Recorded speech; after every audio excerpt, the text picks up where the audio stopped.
নিজের অন্ধ চাচাতো বোনের সাথে বিগত 1 ঘন্টা যাবৎ জোরপূর্বক শারীরিক সম্পর্ক স্থাপন করে চলেছে প্রলয়। মেয়েটির দোষ, সে অন্ধ। বড় বাবার বাড়ি বেড়াতে এসে না বুঝে চাচাতো ভাই প্রলয়ের রুমে ঢুকে পড়াই যেন ঘোর অপরাধ বর্ষার। কাল হয়ে এলো তার জীবনের এই অপরাধের শাস্তি। সে এক অন্ধ মেয়ে হয়ে কেন যাবে প্রলয়ের রুমে? তার কি সেই যোগ্যতা আছে নাকি? প্রলয় কি মানা করেনি কাউকে তার রুমে না আসতে? অবশ্যই করেছে। তার রুমে যার তার প্রবেশ করার অনুমতি নেই জেনেও এমন সময় রুমে আসা ঘোর অপরাধ বর্ষার, যার শাস্তি দিচ্ছে প্রলয়। যা নয় তাই কথা শুনিয়েছে চাচাতো বোন বর্ষাকে, কিন্তু এতে মাতাল প্রলয়ের মন ভরেনি। অন্ধ বর্ষার লতানো নারী দেহ দেখে নেশার ঘোরে অন্য নেশা চেপেছে, তাই খাপ লেখাচ্ছে তাকে। প্রলয় ভাই, ছেড়ে দিন প্লিজ। ক্লান্ত স্বর বর্ষার। প্রলয় তার নিজের ঠোঁটে ঠোঁট চেপে কথা বলা থামিয়ে দেয়। চুষতে থাকে বর্ষার গোলাপের পাপড়ির মতো নরম আর কোমল ঠোঁট দুটো। ক্ষিপ্র গতিতে বর্ষার ভেতরে নিজেকে জাহির করছে তখন সে।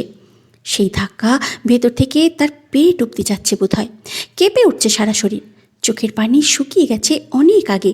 সে জানত প্রলয় ভাই সুস্থ স্বাভাবিক জীবন কাটায় না, আর 5টা ছেলের মতো মদ ড্রাগ সহ নানান রকম মাদকদ্রব্য সেবন করে প্রলয় ভাই। বাইক রেসিং, ডিস্কো ক্লাব এইসবের যাতায়াত আছে প্রলয় ভাইয়ের।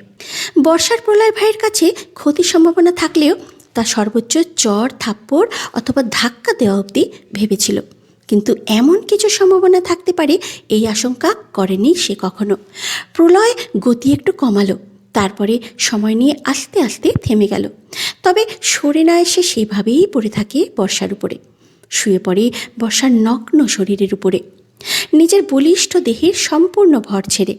বর্ষারানী, অন্ধ হয়ে ঘুরিস এখানে ওখানে, চোখ কোথায় ফেলিস বোঝাও যায় না, ট্যারার মতো হয়ে ঘুরিস। এত সেক্সি হবি তাও ভাবিনি, খেয়ালই করিনি কখনো সেভাবে। তুই খুব সুন্দর। আমি ভেবেছিলাম বাইরে যেমন নিরামিষ হয়ে চলিস, ভেতরটাও তেমন, কিন্তু আমার ধারণা ভুল। আজকের রাত কখনো ভুলবো না আমি। মাতাল প্রলয় এলোমেলো কণ্ঠে আরও অনেক কিছু বলে। বর্ষা সেসব শুনতে পায়নি। বিড়বিড় করে বলা প্রলয়ের এসব কথা তার কান অব্দি আসেনি। সে নিস্তেজ পুরোপুরি। জীবনে দুঃখের এমনিতেও কোনো কমতি ছিল না। অন্ধ চোখ দুটোর জন্য কম যন্ত্রণা পোহাতে হয় না তার।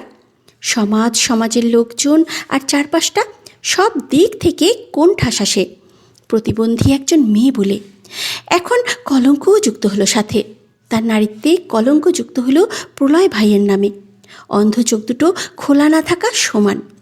সে চোখ বুজে নিল, তাও গাঢ় শ্বাস টানল। 2 চোখের কোণ বেয়ে অশ্রুকণা গড়িয়ে পড়ল সাথে সাথে।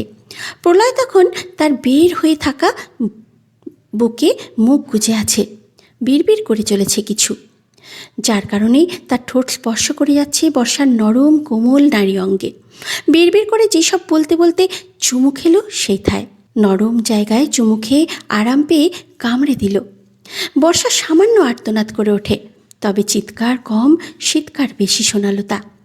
শেষবারের মতো হাত সরাতে চেয়ে দুর্বল কণ্ঠে উচ্চারণ করে, প্রলয় ভাই সরে যাও প্লিজ, ব্যথা পাচ্ছি, তুমি খুব ভারী। প্রলয় সরে না। বর্ষার দুর্বল কণ্ঠের স্বর তার কানেই যায়নি, সেইভাবেই পড়ে থাকে। তার নারী কায়ায় হাত বোলাতে বোলাতে মাতাল কণ্ঠে নানান কিছু বলে ঘুমিয়ে পড়ে একসময়। প্রলয় রুমের ভেতরের এই ব্যভিচার সম্পর্কে বাড়ির কেউ কোনো কিছু ঘুণাক্ষরেও আন্দাজ করতে পারেনি। সবাই যার যার মতো ঘুমোচ্ছে। দোতলার কর্নারের একটি ঘরে যে বর্ষার সব শেষ হয়ে গেল, চরম সর্বনাশ হয়ে গেল, এই নিয়ে কারও কোনো রকম আন্দাজ নেই। এরপরে কি হলো জানার আগে চলুন বর্ষা আর প্রলয়ের পরিচয় জানা যাক। বর্ষা দৃষ্টি প্রতিবন্ধী একটি মেয়ে, বয়স 16। ছোটবেলায় কোনো এক ভয়ঙ্কর দুর্ঘটনা বর্ষার ময়ূরাক্ষীর মতন পেখম রাঙা চোখ দুটো হতে দৃষ্টিশক্তি কেড়ে নিয়েছিল। সেই থেকে প্রতিবন্ধী হয়েই আছে সে। বর্ষার পুরো নাম বর্ষা হাওলাদার। বাবা মায়ের একমাত্র মেয়ে সে। একমাত্র মেয়ে হয় বাবা মায়ের কাছে খুব আদুরে সে। তবে বাবা মায়ের কাছে আদুরে হলেও তার প্রতিবন্ধকতার কারণে পাড়া প্রতিবেশী আত্মীয় স্বজনদের বাঁকা দৃষ্টির সম্মুখীন হতে হয় প্রায় সময়ই। কেউ কেউ সহানুভূতির চোখেও দেখে, তবে কেউ কেউ কটু কথা শোনায় সুযোগ পেলে। বর্ষার বাবারা 3 ভাই, সবাই হাওলাদার বাড়িতেই থাকে, শুধু বর্ষাটা ছাড়া। বর্ষার বাবা একজন ব্যাংক কর্মকর্তা। চাকরির কারণে বাড়িতে থাকা হয় না ভদ্রলোকের। এদিকে অন্তর্মুখী স্বভাবের বর্ষার কাছের মানুষ বলতে তার বাবা মাই। বাবার যখন চাকরির কারণে অন্য শহরে বদলি হয়, তখন প্রথম মাস দূরে থাকতে পেরেছিল শুধু। এরপরে খুব কাঁদত সে। তার বয়সও তখন কম, 11 বছরের মেয়ে সে তখন। বাবার জন্য কাঁদতে কাঁদতে সবাইকে অতিষ্ঠ করে তুলত। একে তো অন্ধ, তার উপরে বাবা সোহাগী। তার বাবাও মেয়েকে দূরে রাখতে পারলেন না, স্ত্রী সন্তানসহ শিফট করেন। এরপর থেকেই তারা শহরের বাইরে, বাড়ির অন্যদের থেকে দূরে থাকে। বর্ষারও বাড়ির লোকেদের থেকে দূরত্ব সৃষ্টি হয়, চাচাতো ভাই বোনেদের থেকেও। একইভাবে প্রলয়ের সাথেও তেমন ভাব ছিল না, নামেই ভাই বোন ছিল তারা। প্রলয় বরাবরই একটু বেপরোয়া আর খামখেয়ালি। বয়সটা 26। ছোটবেলা থেকেই পরিবার তাকে নিয়ন্ত্রণ করতে পারেনি।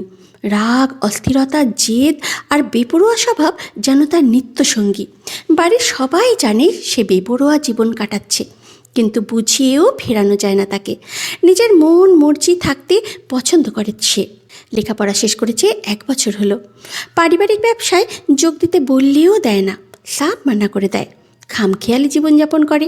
দেখতে খুব সুদর্শন, গ্রিক পুরাণের দেবতাদের মতো শরীরের গঠন, আর চেহারার গঠনশৈলী বিদেশিনী মায়ের মতো বিদেশি ধরনের। বাঙালির তো লক্ষ্য করা যায় না একেবারেই।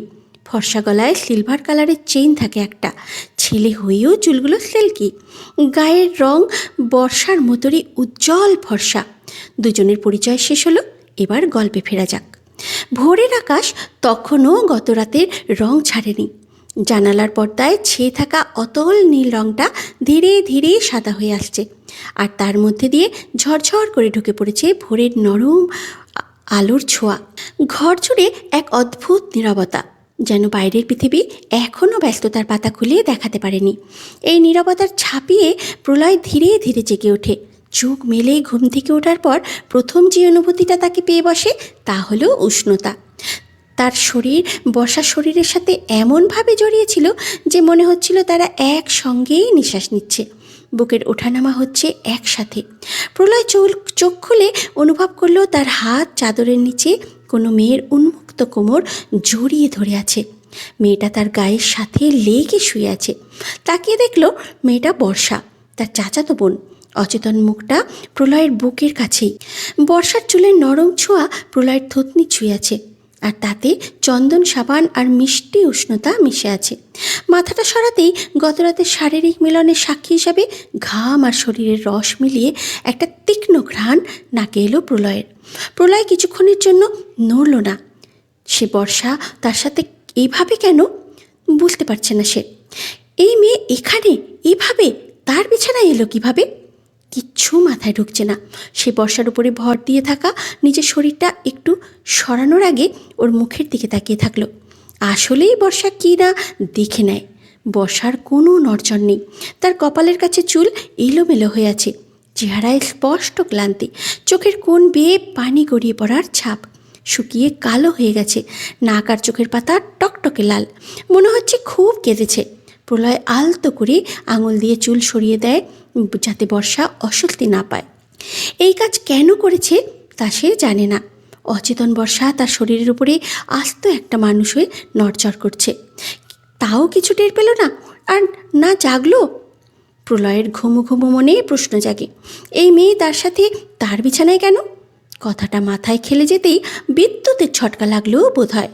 সে তার উপর থেকে সরে আসতে চায় তাড়াহুড়ো করে, কিন্তু অনুভব করে তার পুরুষালী অঙ্গ বর্ষার কাছ থেকে সরে এসেছে। থেমে গেল সে, বর্ষার দিকে তাকায়, পরপর নিজের দিকে। বিবস্ত্র দুজনে, একটা সুতাও নেই গায়ে। জমে যায় প্রলয়। মাথার প্রতিটি নিউরন কাজ করা বন্ধ করে দিয়েছে। বিবস্ত্র সে আর তার অন্ধ চাচাতো বোন বর্ষা এক বিছানায় একে অপরের সাথে লেপ্টে আছে। গভীর সংস্পর্শে ছিল সে বর্ষার সাথে। অবাকতায় পাথরের মতো জমে যাওয়া শরীর টেনে উঠে বসে। সাথে সাথে বুঝতে পারল তার সারা গায়ের কোথাও কোনো পোশাক নেই। চাদর টেনে নিয়ে কোমর অবধি ঢাকতে গিয়ে আবার থেমে যেতে হয়, কারণ এতে বর্ষা উন্মুক্ত হয়ে পড়েছে। অচল মস্তিষ্কের প্রলয় চাদরটা আবার বর্ষার গায়ে ঢেকে দেয় বুক অবধি। কিন্তু একবার উন্মুক্ত হয়ে যাওয়ায় সে দেখেছে বর্ষার সারা শরীরে নখের আঁচড়, কামড়ের দাগ, অযাচিত আদরের সোহাগের দাগ। তার গায়েও অসংখ্য কামড়ের দাগ আর নখের আঁচড়। প্রলয় ব্ল্যাঙ্ক আউট হয়ে পড়ে। মস্তিষ্ক ফাঁকা ফাঁকা লাগছে তার। নিঃশব্দে থম মেরে তাকিয়ে থাকে অচেতন বর্ষার দিকে। একে একে সব মনে পড়ল তার।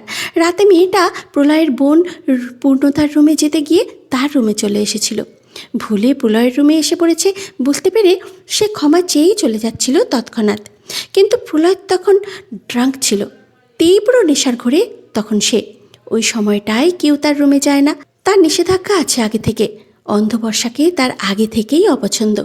ন্যাকা লাগে তার মেয়েটাকে। যাই করে প্রলয়ের কাছে যেন ন্যাকামি লাগে, অসহ্যকর ধরনের। তার মনে হয় অন্ধ মেয়েটার প্রতি মুহূর্তে মিষ্টি মিষ্টি কথা বলে প্রত্যেকের কাছে সহানুভূতি পেতে চায়, যা তার অপছন্দ। কিছু বছর আগে একবার অন্ধ হওয়ায় ভুলে তার সামনে চলে এসেছিল। আর একটু হলেই ধাক্কা লাগতো। এই বিষয়টাও তার পছন্দ হয়নি তখন। সকলের সামনে ধাক্কা দিয়ে দূরে সরিয়ে দেয়, যেন সে রাস্তা থেকে তুলে আনা কোনো উচ্ছিষ্ট। সেই মেয়েটার সাথে প্রলয় এসব করেছে। এই মেয়েটা তার বিছানায় দুজনে শুয়েছে একসাথে। তার নিজেরই যেন বিশ্বাস হচ্ছে না। কিন্তু বিশ্বাস না হলেও কিছু করার নেই, কারণ তার স্পষ্ট মনে পড়ছে সব। কিভাবে মেয়েটাকে রুমে দেখে রেগে কথা শুনিয়েছে, থাপড় মারার জন্য কাছে এসে ভয়ার্ত চেহারা দেখে নেশার ঘুরে আরও নেশা চাপে।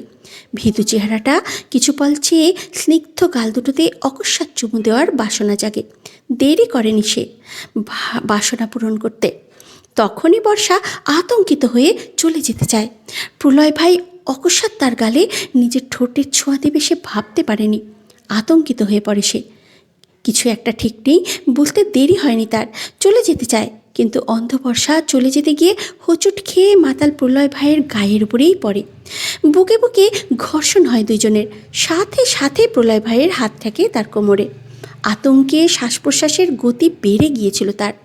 এতে তার কমনীয় বক্ষযুগলের উঠানামা নিজ পক্ষে অনুভব করে মাতাল প্রলয় ভাই। হুঁশ খুইয়ে ফেলে। বর্ষা ছাড়িয়ে চলে যেতে চাইলে পেছন থেকে জড়িয়ে নিয়ে সেখানে চেপে ধরে অকস্মাৎ। বর্ষা চিৎকার করতে মুখ খুলেছিল, কিন্তু প্রলয় ভাই তার গায়ের ওড়না খুলে মুখটা বেঁধে দিয়েছে। তারপর দৃঢ়ভাবে হাত বোলাতে থাকে ওইখানটায়। অপর হাত কামিজের ভিতর দিয়ে পেটে কোমরে বিচরণ করছিল।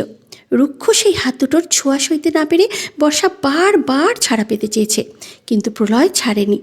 এরপরে আস্তে আস্তে পোশাক খুলিয়ে বিবস্ত্র করে বিছানায় ফেলে দেয়। নিজেও বিবস্ত্র হয়ে শুরু করে পাশবিক নির্যাতন। সবটা মনে পড়ছে তার। সে তীব্র আফসোস আর গ্লানিতে মুখ ঢেকে নেয় হাতে। শরীর তখনও বিবস্ত্র। আকস্মিক কীভাবে চমকে ওঠে। বিছানায় শুয়ে থাকা বর্ষার নাকের কাছে আঙুল নিয়ে শ্বাস কেমন নিচ্ছে দেখল। চলছে, তবে ধীরে। প্রলয় কি করবে ভেবে পেল না। বর্ষার মায়াবী ক্লান্ত চেহারাটা দেখে আজ আর বিরক্ত লাগছে না, আর না অসহ্য লাগছে মেয়েটাকে।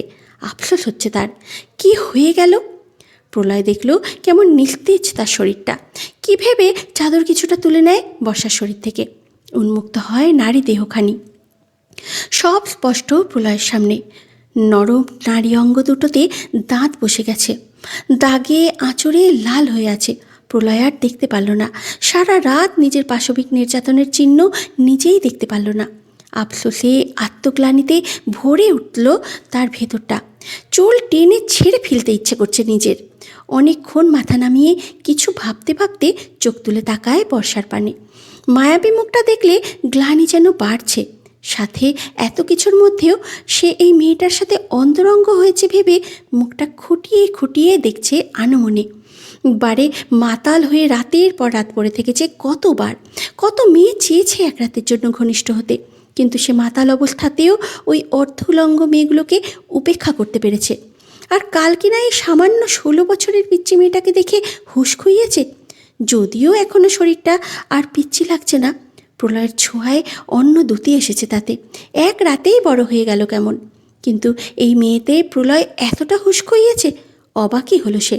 কি আছে এই মেয়ের মধ্যে? বর্ষা, ওঠ। এই বর্ষা, চোখ খোল প্লিজ।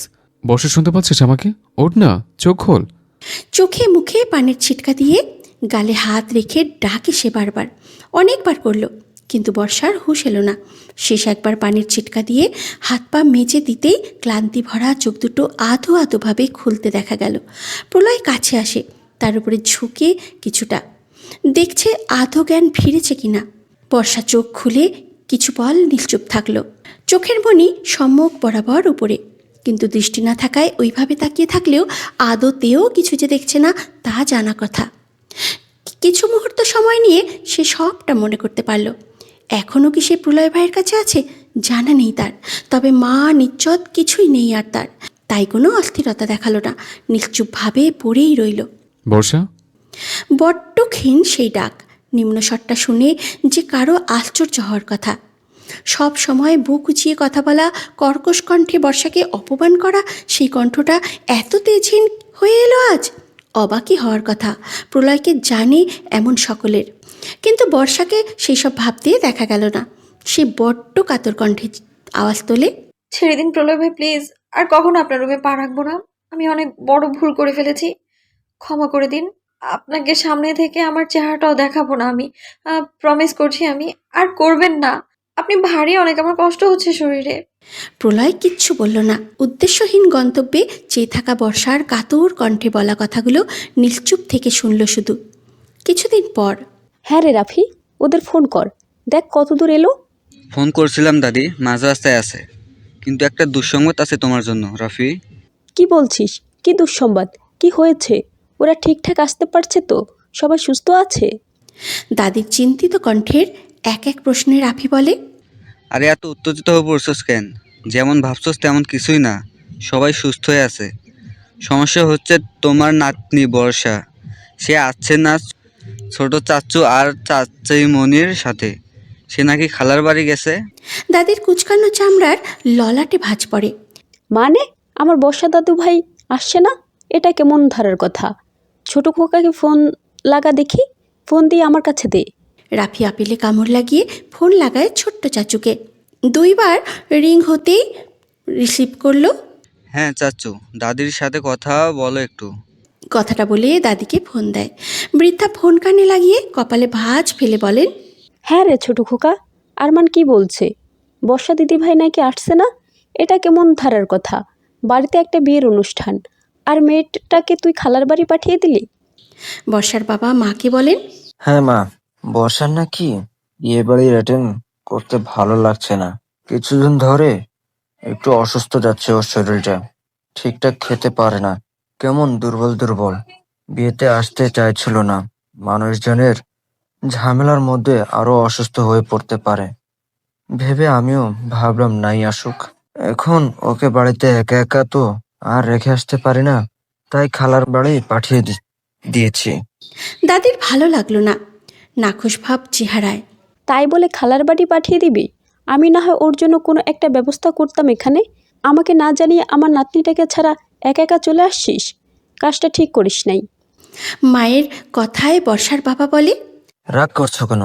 বিয়ে বাড়িতে কত কাজ বাজ থাকে, এসবের মধ্যে তোমাদের ঝামেলায় ফেলতে চাইনি। তাছাড়া বললেই ব্যবস্থা করা যায় নাকি? এত মানুষের মধ্যে কোথাও শান্ত পরিবেশ পাওয়া টাফ। তার চেয়ে ওখানেই ঠিক আছে ও। পূর্ণতাকে দেখতে আসার দিনও তো ঠিক ছিল বর্ষা, এর মধ্যে অসুস্থ হয়ে পড়লো। দাদির চিন্তিত কণ্ঠ। বলো না আর, সেদিন ও বাড়ি থেকে চলে আসার সময়ও আরো অসুস্থ বোধ করছিল। তখনও কিছু জানায়নি আমাকে, না ওর মাকে। বাড়ি এসে দেখি দাঁড়াতেও পারছে না ঠিকঠাক। আবার ওর মা যত্ন আত্নি করলো। কি জানি কি হয়েছে, বুঝতে পারছি না কিছু। ডক্টরের কাছেও যেতে চাই না। সেদিন থেকে কেমন মনমরা হয়ে থাকে। আরও অল্প স্বল্প কথা বলে ফোন কেটে দিলেন বর্ষার বাবা। অমনি পাশ থেকে স্ত্রীর কণ্ঠ ভেসে আসে, আমার মনে হয় জোর করে হলেও ডক্টর দেখিয়ে ফেলা উচিত আমার মেয়েটাকে। মুখটা কেমন শুকিয়ে গেছে, খেয়াল করেছেন? বর্ষার বাবা মাথা নেড়ে বলেন, তা তো আমিও খেয়াল করেছি বর্ষার আম্মু। ভাবছি বিয়েটার ঝামেলা মিটে গেলে বাড়ি ফিরে ওকে নিয়ে ডক্টরের কাছে যাব। তাই ঠিক হবে। বর্ষার বাবা মায়ের কথোপকথন শেষ হয়। সেদিন বর্ষাকে বুঝিয়ে সুঝিয়ে শান্ত করে। প্রলয় নিজে ওকে স্নান করিয়েছে, ফ্রেশ করে ওর সব ক্ষতস্থানে মলম লাগিয়ে দিয়েছে নিজে। বর্ষা আতঙ্কিত হয়ে অনেক চেষ্টা করেছিল নিজেকে ছাড়িয়ে নেওয়ার, কিন্তু প্রলয় একটা ধমক দিয়ে চুপ করিয়ে দেয়। তারপরে সাবধানে খুব যত্নে শরীরের প্রতিটি ক্ষতে মলম লাগায়। অন্ধ বর্ষা না নিজে এসব করতে পারবে, না তো কাউকে দেখানো যাবে এসব, তাই প্রলয় নিজেই করেছে সবটা। বর্ষার গোপনাঙ্গে গুলোতেও বাদ রাখেনি, অতি যত্ন অবলম্বন করে সবটা করেছে। তারপরে সবার আড়ালে কোলে নিয়ে ওর রুমে রেখে আসে। সেদিন বিকালেই বর্ষারা বাড়ি ফিরে যায়। প্রলয় তখন বাইরে ছিল। ওরা এসেছিল, প্রলয়ের বোন পূর্ণতাকে পাত্রপক্ষ দেখতে এসেছিল তাই। এরপরে আর আসা হয়নি হাওলাদার বাড়িতে। আজ বিয়েতে কোনোভাবেই আসতো না বর্ষা। সে আর কোনো দিন হাওলাদার বাড়ির চৌকাঠে পা রাখতে চায় না, না ওই মানুষটার সামনে পড়তে চায় যে তার অভিশপ্ত জীবনে কলঙ্ক লাগিয়ে 16 কলা পূর্ণ করে দিয়েছে। প্রলয়ের বোন পূর্ণতার আজ বিয়ে। হাওলাদার বাড়ির চারিদিকটা খুব সুন্দর মনোরমভাবে সাজানো হয়েছে। বাড়ির মূল ফটক থেকে শুরু করে উঠোন পর্যন্ত পুরো জায়গাটা পরিকল্পনা করে সাজানো। ফটকের দুই পাশে বাঁশের খুঁটি পুঁতে তার সাথে রঙিন জামাকাপড় জড়িয়ে দেওয়া হয়েছে। খুঁটির মাথায় ঝোলানো কাগজের লণ্ঠন আর ছোট ছোট বৈদ্যুতিক বাতি। বাতিগুলো এখনও পুরো জ্বলেনি, তবুও দিনের আলোয় আর তারের গুছানো সাজ স্পষ্ট দেখা যাচ্ছে। ফটক বেরোতেই চোখে পড়ে লম্বা কাপড়ের ছাউনি। নীল, সাদা আর হালকা সোনালি রঙের কাপড় একটার সাথে আরেকটা ভাঁজ করে টানানো। ছাউনির নিচে হাঁটার পথটা আলাদা করে চিহ্নিত করা। দুই পাশে সারি করে ফুলের টব রাখা। টবের ভেতরে গাঁদা আর গোলাপ গাছ, কিছু গাছে আবার কাগজের ফুল বেঁধে দেওয়া। উঠোনের মাঝখান দিয়ে ফুল বিয়ের মূল আয়োজনের জায়গা। সেখানে কাঠ আর বাঁশ দিয়ে তৈরি মঞ্চটা একটু উঁচু করে বানানো। মঞ্চের পেছনের অংশ পুরোটা কাপড়ে ঢেকে দেওয়া। সাদা কাপড়ের উপরে হালকা নকশা, তার সাথে ছোট আলো লাগানো। মঞ্চের সামনের দিকে ফুলের মালা ঝুলছে, সবগুলো একই রঙের না, হলুদ, সাদা আর কমলা রং মিলিয়ে সাজানো। মঞ্চের সামনে সারি সারি চেয়ার পাতা, চেয়ারগুলোর পেছনে সাদা কাপড় পরানো, তার মাঝখানে নীল ফিতে বেঁধে দেওয়া। অতিথিদের বসার জায়গা আর চলাচলের জায়গা আলাদা করে রাখা হয়েছে, যেন ভিড় না লাগে। উঠোনের এক কোণে বড় মাইক আর স্পিকার বসানো, তারগুলো মাটির পাশ দিয়ে টেপ দিয়ে আটকানো, যাতে কেউ হোঁচট না খায়। বাড়ির দেয়ালগুলো খালি রাখা হয়নি, জানলা আর দরজার ফ্রেমে ফুলের মালা ঝুলছে, কোথাও কোথাও রঙিন কাপড়ের ছোট পর্দা লাগানো। দোতলার বারান্দায় রেলিং জুড়ে লাইটের তার পেঁচানো। রাত হলে পুরো বাড়িটা আলোয় ভরে উঠবে। সব মিলিয়ে সাজটা খুব ঝকঝকে নয়, আবার একেবারে সাধারণও না। গ্রামের বড় বাড়ির বিয়েতে যেমন যত্ন করে সাজানো হয়, পরিচ্ছন্ন, পরিপাটি আর চোখে আরাম লাগে, হাওলাদার বাড়িটাও আজ ঠিক তেমনই দেখাচ্ছে। রান্নাঘরের ভেতরটা সবচেয়ে বেশি ব্যস্ত। এই পায়েসটা আর একটু নাড়, তলায় লেগে যাচ্ছে। বাড়ির বড় বউ অর্থাৎ প্রলয়ের মা তাড়াহুড়ো কণ্ঠে বললেন। রান্নাঘরে সব কিছু তদারকি করছেন তিনি। বিয়ের বাড়ির জন্য কয়েকজন রাঁধুনি রাখা হয়েছিল, তাদের উদ্দেশ্যেই কথাটা। সবটা পর্যবেক্ষণ করতে করতে আরেকজনকে বললেন, এই লুচিগুলো সাবধানে তুলিস, পোড়া হলে দেখতে ভালো লাগবে না, মা বকবেন। চেষ্টা করেছি আপা, পুরাবো না। প্রলয়ের মা দীর্ঘশ্বাস ফেলে উত্তর দিল, নিশ্চিন্তে থাকা যায় বিয়ে বাড়িতে? কত দিক দেখতে হয়, বরযাত্রীর কোনো কিছু অপছন্দ হোক চাই না। বসার ঘরে একপাশে প্রলয়ের মামাতো ফুপাতো বোনেরা একসাথে বসে মেহেন্দি পড়ছে হাতে। হাসতে হাসতে একজন বলল, ভাবতে পারিস পূর্ণতা আপুর আজ বিয়ে, সেদিনই তো আমাদের সাথে গল্প করছিল বিয়ে করবে না, ছেলে মানুষকে নাকি বিশ্বাস করা যায় না। আরেকজন হেসে বলল, এসব সবাই বলে, পরে স্বামীর আদর পেলে বিয়ের আগের ভূত উড়ে যায়, তখন পতি হয়ে যায় পরমেশ্বর। হাসির রোল উঠল। পূর্ণতা সাজঘরে বসে আছে, আয়নার সামনে তাকে ঘিরে বান্ধবীরা। কেউ টিকলি সোজা করে দেওয়ার কথা বলছে, কেউ গয়নার ক্লিপ ঠিক করে দিচ্ছে। পূর্ণতা এক একজনের এক এক কথায় হেসে বলে উঠল, এই তোমরা একটু চুপ করো তো, মাথা ঘুরছে। এক বান্ধবী মজা করে বলল, এটা ঘোরা না, এটা বিয়ের উত্তেজনা। সবাই হেসে উঠল। সেই হাসির শব্দ ছড়িয়ে পড়ল ঘরের বাইরে পর্যন্ত। এইসব কোলাহলের মাঝেই দাদি এক কোণে বসে আছেন। সাদা শাড়ি, চোখে মোটা ফ্রেমের চশমা, মুখে হাসি আছে, কিন্তু চোখ দুটো অস্থির। বারবার কারো দিকে তাকান, আবার চোখ নামিয়ে নেন। রাফি, তিনি ডাকলেন। হ্যাঁ দাদি। রাফি এদিক সেদিক তদারকি করছিল সব ঠিকঠাক কিনা। দাদির ডাকে এগিয়ে এলো। প্লয় কোথায় রে? সকাল থেকে দেখতে পাচ্ছি না। এই তো একটু আগে উঠানে ছিল, ডেকোরেশন আর ক্যাটারিং এর সব কিছু দেখছিল। মনে হয় আবার ভেতরে গেছে। রাফি বলল। দাদি মাথা নাড়লেন। আজ এমন দিনে ওর হাসি মুখ দেখি না কেন বলতো? রাফি কিছু বলল না। প্রলয় ভাই তো এমনই। তবে আজকের দিনেও এমন গাম্ভীর্য ও নির্লিপ্ত ভাব তাদের ভালো লাগছে না। কি আর করবে দাদি, তোমার বড় ছেলে ওই এক জিনিস উৎপাদন করেছে, হাসতে আর তার ট্যাক্স দেওয়া লাগে কি না। প্রলয় তখন দোতলার বারান্দায় দাঁড়িয়ে প্রস্তুত পরিপাটি। সে নেভি ব্লু কালারের দামি পাঞ্জাবি পরনে, গলার দিকে এমব্রয়ডারি কাজ করা, চিকচিক করছে তা। ফর্সা গায়ে কালারটা খুব মানিয়েছে, চুলগুলোও সেট করা, হাতে রোল্যাক্সের ঘড়ি। নিচের উঠোনে তাকিয়ে আছে সে, কিন্তু চোখে কোনো দৃশ্য ঢুকছে না।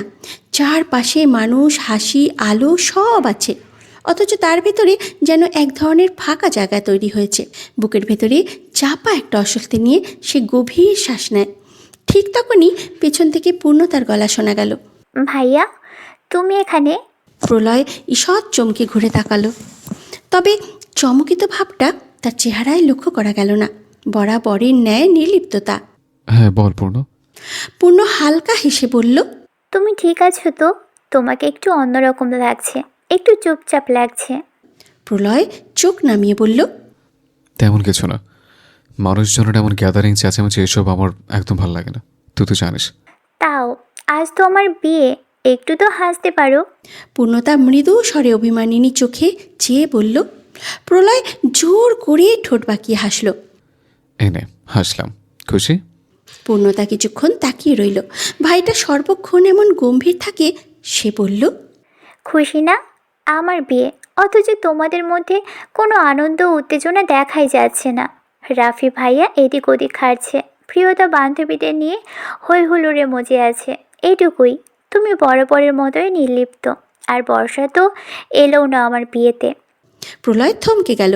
কয়েক সেকেন্ড পর বলল, তেমন কিছু না পূর্ণ, আমি যেমন থাকি তেমনই আছি। আমার বন্ধুরা এলে নিচে নামবো, মাত্রই সবটা দেখে শুনে উপরে আসলাম। তারপরে থেমে আবার বলে, চলে যাচ্ছ, ওর চাচি চলে এসেছে? যদিও মন অন্য কারো কথা জানতে চাইছিল। হ্যাঁ, এসেছে বেশ অনেকক্ষণ, কিন্তু বর্ষাটা এলো না। ও থাকলে ভালো লাগতো। মেয়েটা সেই যে বাড়ি থেকে দূরে গেল, তখন থেকেই আমাদের থেকে বিচ্ছিন্ন। আমাদের সবার মধ্যে যে বন্ডিং, তেমনটা নেই আর। তুমি তো ওকে দেখতেও পারো না, চোখের সামনে বললেই নাক ছিটকাও। এই জন্যই তেমন একটা আসতে চায় না ওই বাড়িতে। পূর্ণতা ধীরে শেষ দুটো বাক্য বলল। প্রলয় কোনো উত্তর দিল না, শুধু বারান্দার রেলিং শক্ত করে ধরল। নিচে হঠাৎ হইচই শুরু হলো। পদযাত্রী ঢুকছে, সবাই রেডি হও। হই হুল্লোড়ের সাথে বরযাত্রীরা উঠোনে ঢুকলো। বাজি ফোটানোর শব্দে চারিদিক মুখর হয়ে উঠল। কেউ ফুল ছুটছে, কেউ মোবাইল বের করে ভিডিও করছে। অনেক কাণ্ডকারখানা শেষে বরের প্রবেশ হলো বাড়ির ভেতরে। প্রলয় ভাই বোনেরা তখন একপাশে তাদের পাওয়া টাকা পয়সার হিসাব শেষে বসেছে। যতটা কিপটা ভেবেছিলাম ততটাও কিপটা নয় দুলাভাই, কি বলিস? হুম হুম। দুলাভাই কিপটা নয় রে, পেছনে কালো শার্টে যে ছেলেটা ছিল, ওই ছেলের হাতেই ছিল সব টাকা পয়সা, সেই দিতে চাইছিল না। তাদের নানান কথাবার্তার মধ্যে প্রলয়ের ছোট বোন প্রিয়তা বলে ওঠে, রিমি, বর্ষাকে একটা ফোন লাগাতো, মেয়েটা কেন যে এলো না, কত কিছু মিস করে গেল দেখ। প্রিয়তার কথায় প্রলয়ের মেজ চাচ্চুর মেয়ে রিমি চোখ মুখ কুচকে বলে, বর্ষা থাকলেও আর কি বা হতো, আমাদের সাথে গেট ধরতে যেতে পারতো না। গেলে দেখা যেত মানুষের ধাক্কাধাক্কিতে আঘাত পেয়ে আধমরা হয়ে ফিরছে। তারপর বড় বাবা আমাদেরকেই বকতো, তার আদরের ভাতিজিকে দেখে রাখতে পারলাম না কেন। সব আনন্দ মাটি হতো না, তো আমাদের মতো জোর গলায় দাঁড়িয়ে কথা বলতে পারতো গেটে। ভালোই হয়েছে নেই, টাকার ভাগও কম করতে হয়েছে। সাথে সাথে তার বড় ভাই রাফি মাথায় ঠাস করে লাগায় জোরে। বেশ লেগেছে রিমির। সে রেগে কিছু বলবে, তার আগে রাফি বলে, লোভী থেকে গেলি শয়তান মেয়ে, টাকার ভাগের জন্য সব ফালতু চিন্তা মাথায় আনলে সামনে থেকে গালে থাপ্পড় লাগাবো। রিমি রেগে মেগে বলে, তুমি ওই আন্ধির জন্য আমাকে এভাবে বলতে পারো না ভাইয়া। ভুল কি বলেছি আমি? এখানে এত মানুষজনের মধ্যে ও থাকলে দেখা যেত ওর পেছনে পেছনে এক একজনকে লেগে থাকতে হচ্ছে। তারও বিয়ের আনন্দ মাটি হয়ে যেত বর্ষার জন্য। প্রিয়তা তাকে ধমক দিয়ে চুপ করতে বলে। কী সব কথা বলছিস রিমি? বোন হয় আমাদের। এসব কথা ছোট চাচ্চু বা চাচিমণির কানে গেলে কতটা কষ্ট পাবে ভেবে দেখেছিস? এই বেয়াদব হিংসুটে মেয়ে, আমার সামনে থেকে যেতে বল প্রিয়। মাথা গরম হলে আবার লাগিয়ে দেব দুঘা। এত মানুষের সামনে দামরিমের গায়ে হাত তুলতে চাইছি না, যেতে বল একে। রাফি দাঁতে দাঁত চেপে বলে। রিমি দুইজনের রাগের তোপে পড়ে একটুও বিচলিত হলো না, বরং দ্বিগুণ রাগ দেখিয়ে কিছু কথা শুনিয়ে হনহন করে চলে যায়। এই প্রলয় ভাই আর রিমির বাচ্চার সমস্যা কি আমি বুঝি না। মেয়েটা চোখে দেখে না বলে কি মানুষ না? আশ্চর্য, এখনকার যুগে এসব চিপ মেন্টালিটি নিয়ে থাকে কি করে মানুষ? বিরক্তি নিয়ে বলে রাফি। প্রিয়তা নিরাশ স্বরে জবাব দেয়। অহংকার রাফি ভাই? আমার ভাইয়া আর এই রিমিটা একটু বেশি অহংকার দেখায় বর্ষাটার সামনে। ওদের জন্য বর্ষাটা আমাদের থেকেও দূরত্ব বজায় রেখে থাকে সব সময়। ইনসিকিউরিটি হয় ওর, পদে পদে ওর অপারগতা দেখিয়ে দেয় চোখে আঙুল দিয়ে। সব সময় এসব করাই বা ভালো লাগবে বলো? এই জন্যই হাসলো না আজ।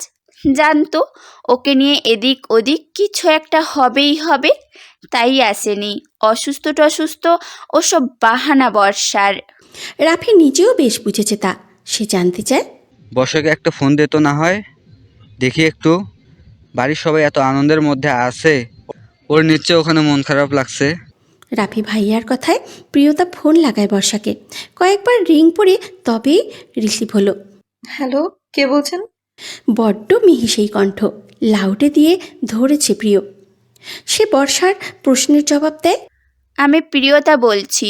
কেমন আছিস বর্ষা? বর্ষা থমকালো। প্রিয়তা আপু তাকে কেন ফোন দিল হঠাৎ, তাও এই বিয়ের মধ্যে? বাবা মা ঠিক আছে তো? কণ্ঠে উৎকণ্ঠা যোগ করে জানতে চাইল। প্রিয়তা আপু, বাবা মা ঠিক আছে? ওদের কিছু হয়নি তো?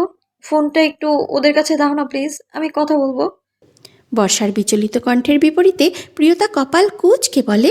এই থাম থাম, এত উত্তেজিত হয়ে পড়ছিস কেন শুনি? আমি কি চাচু আর চাচির কিছু হয়েছে এমনটা বলেছি? এত বেশি বুঝিস কেন তুই? বর্ষা ধমক শুনে কিছুটা থামল, নিম্নস্বরে বলল। না, হঠাৎ ফোন দিলে কি নাকি দরকার পড়লো। আমি ভাবলাম বাবা মায়ের কিছু হয়েছে, তাই। মিনমিনে কণ্ঠ তার। কেন, তোকে কোনো কারণ ছাড়া ফোন দিতে পারি না আমরা? দরকার থাকতে হবে, কথা আছে। আরমান বলে কথাটা। বর্ষা বুঝল লাউডস্পিকারে আছে ফোন। আরমান ভাইয়া আর প্রাচী আপু ফোন দিয়েছে। তেমন কিছু না ভাইয়া, আসলে বিয়ে বাড়ি থেকে হঠাৎ কল, তার উপর তোমাদের গলা শুনে একটু ভয় পেয়ে গিয়েছিলাম। আচ্ছা সেসব বাদ দে, আগে বল তুই এলি না কেন? সবাই বিয়ে বাড়িতে আছি, কত কিছু মিস করে গেলি তুই। দাদি বাবা সবাই রেগে আছে ছোট চাচু আর চাচিমণির ওপরে, তোকে নিয়ে আসেনি তাই। বর্ষা মন দিয়ে শুনল প্রাচী আপুর কথা। কেউ কেউ খুব ভালোবাসলেও ওই বাড়ির সবাই তার উপস্থিতি পছন্দ করে না, বিরক্ত হয় তার প্রতি, যা বর্ষা বুঝতে পারে। তার উপস্থিতি কারো বিরক্তির কারণ হয় বুঝলে ওখানে সে আর স্বাচ্ছন্দ্যে থাকতে পারে না। কষ্ট পায় নিজের প্রতি অন্য কারো বিরক্তি বুঝলে, তাই তেমন যেতে চায় না সে। তার উপরে এখন তো আর যাওয়ার প্রশ্নই ওঠে না। ওই বাড়ির নাম শুনলেই রুহ কেঁপে ওঠে তার। আমি একটু অসুস্থ আপু, তাই যাইনি। হই হুল্লোড় চিৎকার চেঁচামেচিতে আরো খারাপ লাগে আমার, এই জন্যই যেতে মন চায়নি। তোমরা প্লিজ কিছু মনে করো না। নরম স্বরে সে কথাগুলো বলে। অসুস্থ নাকি বাহানা সব বুঝি রে মনা, এত সাফাই দিতে হবে না। প্রলয় ভাই ফুপি আরোহী ওদের কারণে এ বাড়িতে আসতে চাস না তেমন, এটা বোঝার মতো মাথা আমাদের আছে। কিন্তু খারাপ লাগে তুই যারা তোকে ভালোবাসে তাদের কথা না ভেবে যারা ভালোবাসে না তাদের স্বাচ্ছন্দ্যে গুরুত্ব দিস। আমরা কত আশা নিয়েছিলাম সবাই মিলে হই হুল্লোড় করব, আনন্দ করব, কিন্তু তুই এভাবে না এসে পারলি। প্রিসিলা আপুর জন্য হলেও আসতে পারতি। প্রাচী আপুর কথা শুনে বর্ষা ভুল ভাগানোর নিমিত্তে বলে। না না, যেমন ভাবছো তেমনটা মোটেও নয় আপু, আমি সত্যি একটু অসুস্থ, তাই যাইনি। তোমরা প্লিজ অন্য কিছু মনে করো না। আচ্ছা ওইসব রাখ, তুই এখন তোদের বাড়ির কাছে তোর বড় খালার বাড়িতে গেছিস নাকি ছোট খালার বাসায় আছিস? আরমান জানতে চায় কথাটা, কারণ বর্ষার ছোট খালার বাড়ি তাদের বাড়ি থেকে দূরে নয়। বর্ষা ওখানে থাকলে মুহিবের সাথে বাইক টান দিয়ে এই মুহূর্তে গিয়ে নিয়ে আসতে পারবে, কিন্তু বর্ষা তার বড় খালার বাড়ি গেছে, যেটা তাদের অর্থাৎ বর্ষাদের বাড়ি থেকে কয়েক মিনিটের দূরত্বে। সে উত্তর দেয়, না ভাইয়া, আমি তো বড় খালার বাড়ি নিশান ভাইয়ার সাথে এসেছি কাল রাতেই, এখানে আছি। হতাশ হয় আরমান, হতাশায় ঠোঁট চেপে নেয়। আচ্ছা রাগ এবার, কাল আমি গিয়ে তোকে নিয়ে আসবো সবাই মিলে। প্লিজ স্যার, শ্বশুর বাড়ি যাওয়ার সময় থাকতে হবে তোকে। কোনো না শুনবো না, এখন ঘুমিয়ে পড়, ঘুমিয়ে শরীর চাঙ্গা করে নে, কাল কোনো বাহানা চলবে না। কথাটা বলেই ফোন কেটে দেয় আরমান। তার ডাক পড়ল উপরে, সে চলে যায়। প্রাচীও ফোন ঘাঁটতে ঘাঁটতে কাজিনদের ভিড়ে চলে গেল আপন মনে।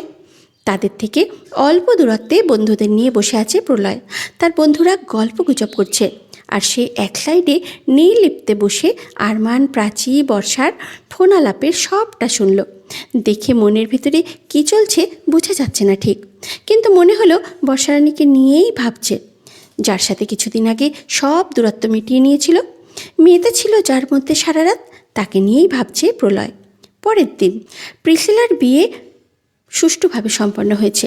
এখন সে শ্বশুর বাড়িতে অবস্থান করছে। হাওলাদার বাড়িতে সে আর নেই এখন। বিয়ে বাড়ির সব গুরুজন অতিথিরা সহ বাড়ির গুরুজনেরা খুব তাড়াতাড়ি উঠে পড়েছে। যদিও বেশিরভাগ অতিথি চলে গেছে কালই, কিন্তু কাছের মানুষগুলো আছে, যেমন প্রলয়ের 2 ফুপির পরিবার, 3 মামা আর 1 খালার পরিবার। তারা সবাই আছে। বড়রা তাড়াতাড়ি উঠে পড়েছে। ছেলে মেয়েরাই বেলা অবধি ঘুমালো, তাও বেশি বেলা গড়ায়নি। 10টার দিকেই প্রত্যেককে ডেকে ডেকে তোলা হলো। প্রিসিলার শ্বশুর বাড়ি যেতে হবে। এদের এক একটার তৈরি হতে হতেই ঘন্টার পর ঘন্টা সময় লেগে যায়। তাই বিশেষ করে মেয়েদের খুব তাড়াহুড়ো লাগিয়ে জাগিয়ে দেওয়া হলো। ঘুম থেকে উঠে তখন সবাই ডাইনিংয়ে নাস্তা করছে।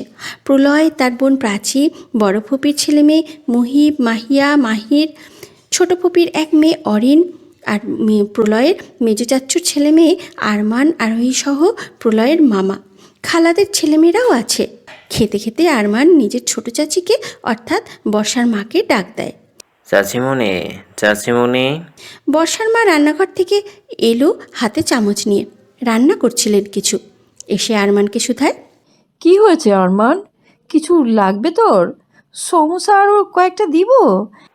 আরে রাখ তো সমস্যা, তোর মেয়ের ঘাটে এত কুবুদ্ধি এলো কবে থেকে সেটা জানাও আগে।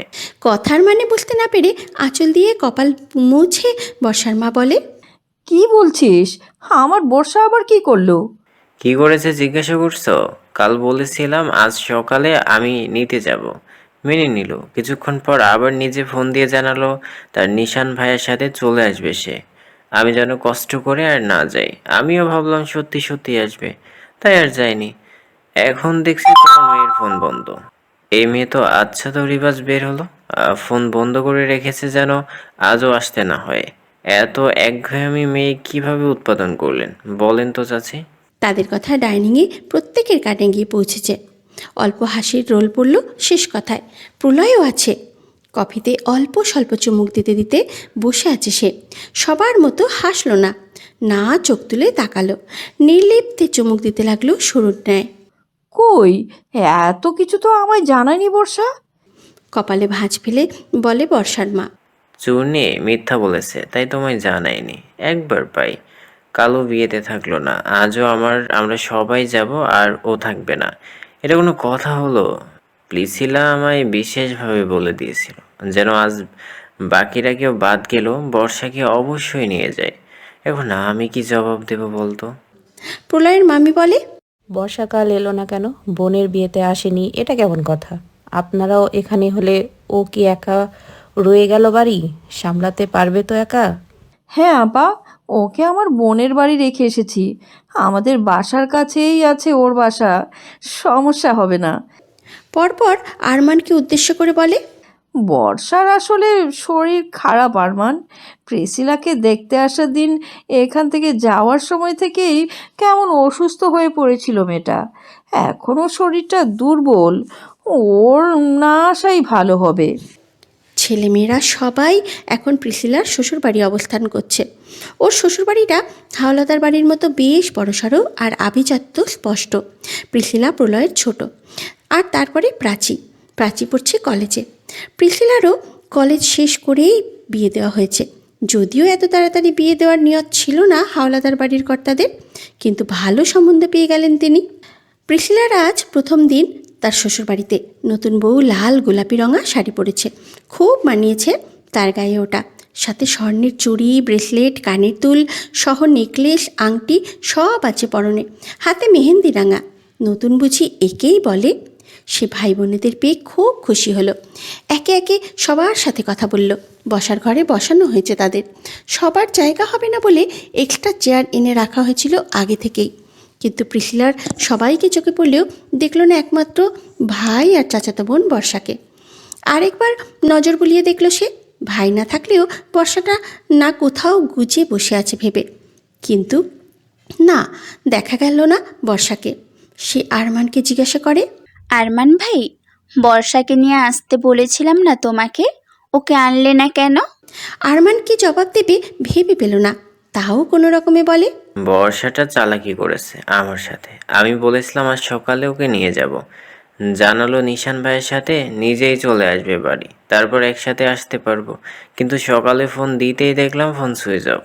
মেয়েটা ইচ্ছা করে এমন করেছে। আমি আর কি না করতে পারি যদি ও নিজে না আসতে চায়। শেষ থেকে হতাশ কণ্ঠে বলে আরমান। তার কথায় প্রিসিলার চেহারা অন্ধকার হতে দেখা গেল। বিয়েতেও এলো না, আজও এলো না। মন খারাপ হলো তার। কিন্তু তার ভাইকেও তো এখনও দেখা যাচ্ছে না। সে আবার এদিক ওদিক নজর বুলিয়ে বলে, কিন্তু ভাইয়াকেও তো দেখছি না কোথাও। ভাইয়া কি আসেনি তোমাদের সবার সাথে? আরমান বলে, প্রলয় ভাই বাইকে আসবে বলেছিল, আমাদের সাথেই তো বেরিয়েছিল, এখনো আসেনি কেন বুঝতে পারছি না। দাঁড়া, আমি ফোন দিয়ে দেখছি কোনো সমস্যা হলো কি না। বেশ কয়েকবার ফোন দিয়ে দেখলো আরমান, কিন্তু রিসিভ হচ্ছে না। সে হতাশ নয়নে তাকায় প্রিসিলার দিকে। বর্ষা তখন খালেমণিদের বাড়ির বাগানে বসে আছে। সাদা রঙের বসার টুল আছে ওখানে, লম্বা একটা। ওখানেই বসে আছে সে। পাশে হাঁটার সময় সাবধানতার সুবিধার্থে যে স্টিকটা ব্যবহার করে ওটা রাখা। খালার বসায় অতিরিক্ত কেউ নেই। তারা স্বামী স্ত্রী আর সন্তানেরা। তারা প্রত্যেকেই বর্ষাকে স্নেহ করে, তাই তার এখানে আসতে কোনো দুনমনও থাকে না। সে এখানটায় খালাতো বোনের সাথে এসেছিল। বসে বসে গল্পে মেতেছিল, কিন্তু মায়ের ডাক পড়ায় খালাতো বোন ভেতরে যায়। আবার ফিরে আসবে বলে বর্ষাকে রেখে গেছে। বর্ষা আপন মনেই বসেছিল। অকস্মাৎ বসার টুলের পাশে কেউ বসেছে মনে হতেই কপালে ভাঁজ ফেলে জানতে চায়, কে? কোনো উত্তর নেই। বর্ষা ফের আওয়াজ তোলে, কে বসেছেন মাত্র? নিরুত্তর। নুহা আপু, নিশান ভাইয়া, নিশি। কে বলছো না কেন? নিশি তুই চুপ করে আছিস কেন? আমার ভয় দেখাতে চাইলে খালাকে বলে দেবো কিন্তু আমি, দেখিস। একে একে খালার সব সন্তানদের নাম নিয়ে কথাগুলো বলল সে, কিন্তু কেউ উত্তর দিল না। প্রথমে বাড়ির কেউ তার সাথে মজা করছে তাই ভাবলেও এবার তার বেশ ভয় করছে। কপালে ঘাম দেখা যাচ্ছে অল্প। সে কাঁপা কাঁপা শরীরটা টেনে একটু কাছে নিয়ে গিয়ে বসে। উদ্দেশ্য ঘ্রাণ শুকে বুঝবে কে।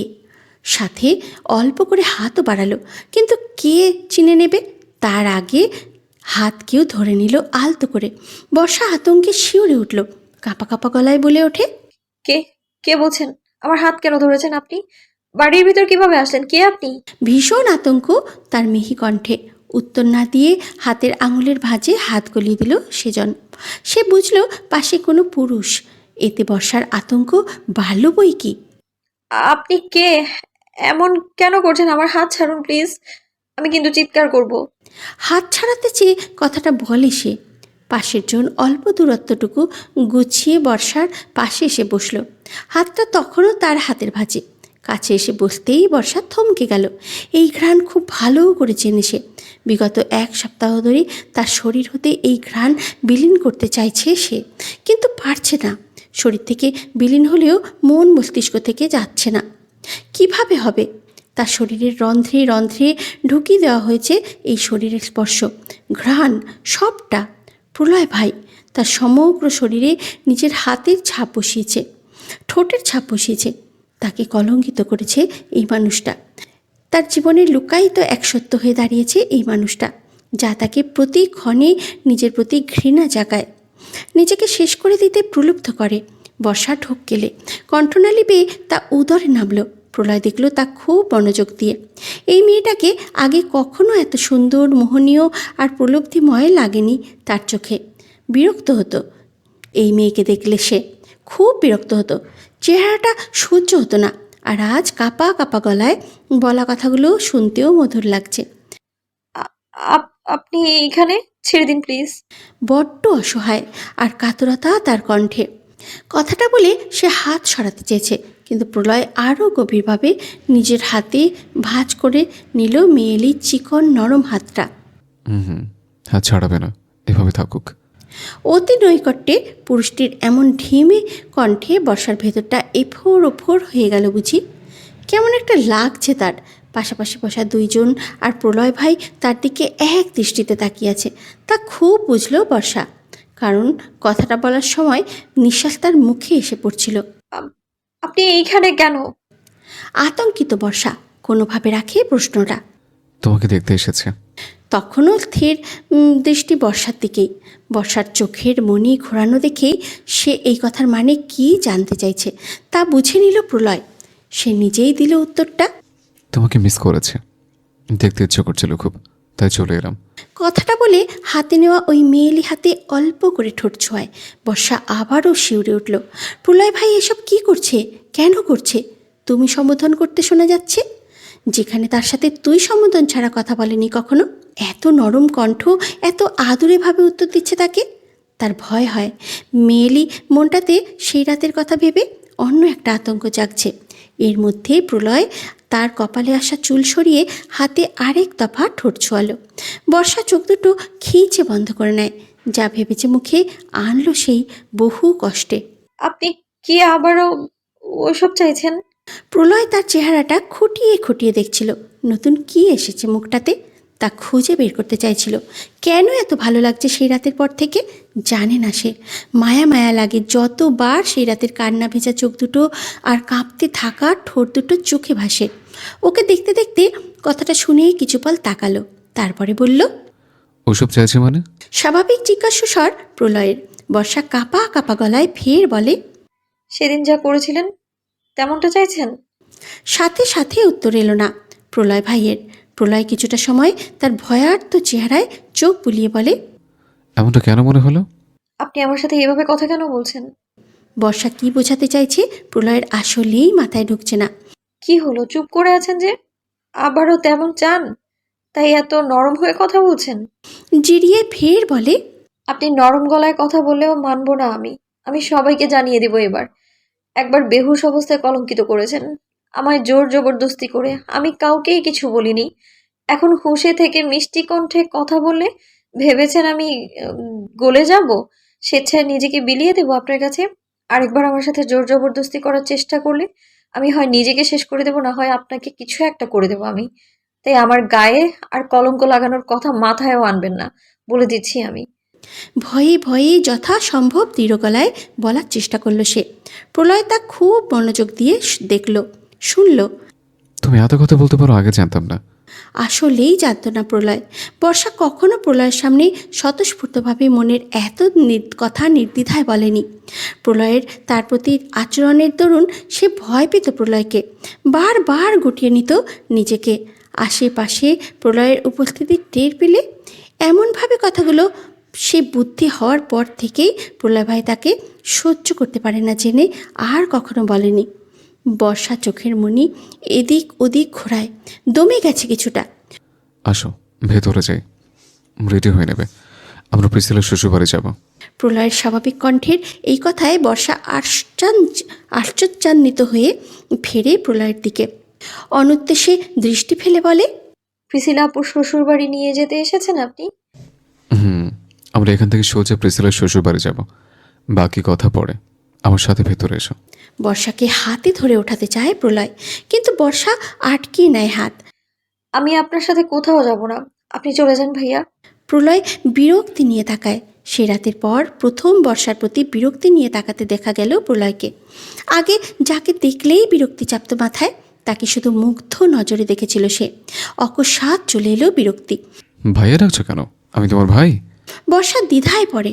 সে রাতের কথা ভুলে গেছো? তোমার আমার সম্পর্ক অন্যরকম এখন।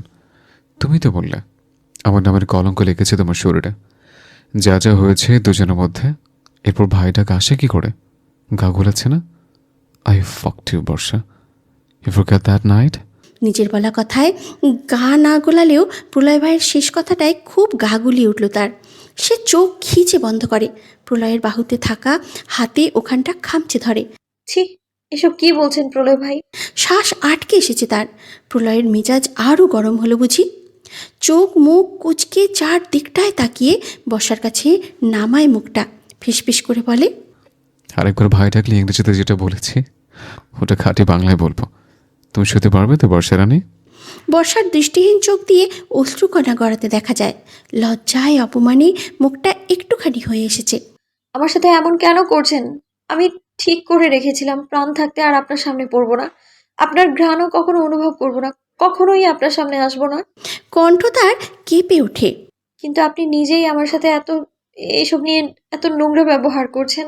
আপনার কি নিজের কাজের জন্য একটু অনুশোচনা হয় না প্রলয় ভাই? বাড়িতে প্রাচী আপু, প্রিসিলা আপু, আরোহী সবাই আছে। আমিও তো ওদেরই মতো। চোখে দেখতে পাই না বলে ওদের মতো করে স্নেহ করলেন না কোনোদিন? একটু ভালো করে কথা বলবেন না বোন হিসেবে? রাস্তার মেয়েদের মতো ব্যবহার করেছেন সব সময়।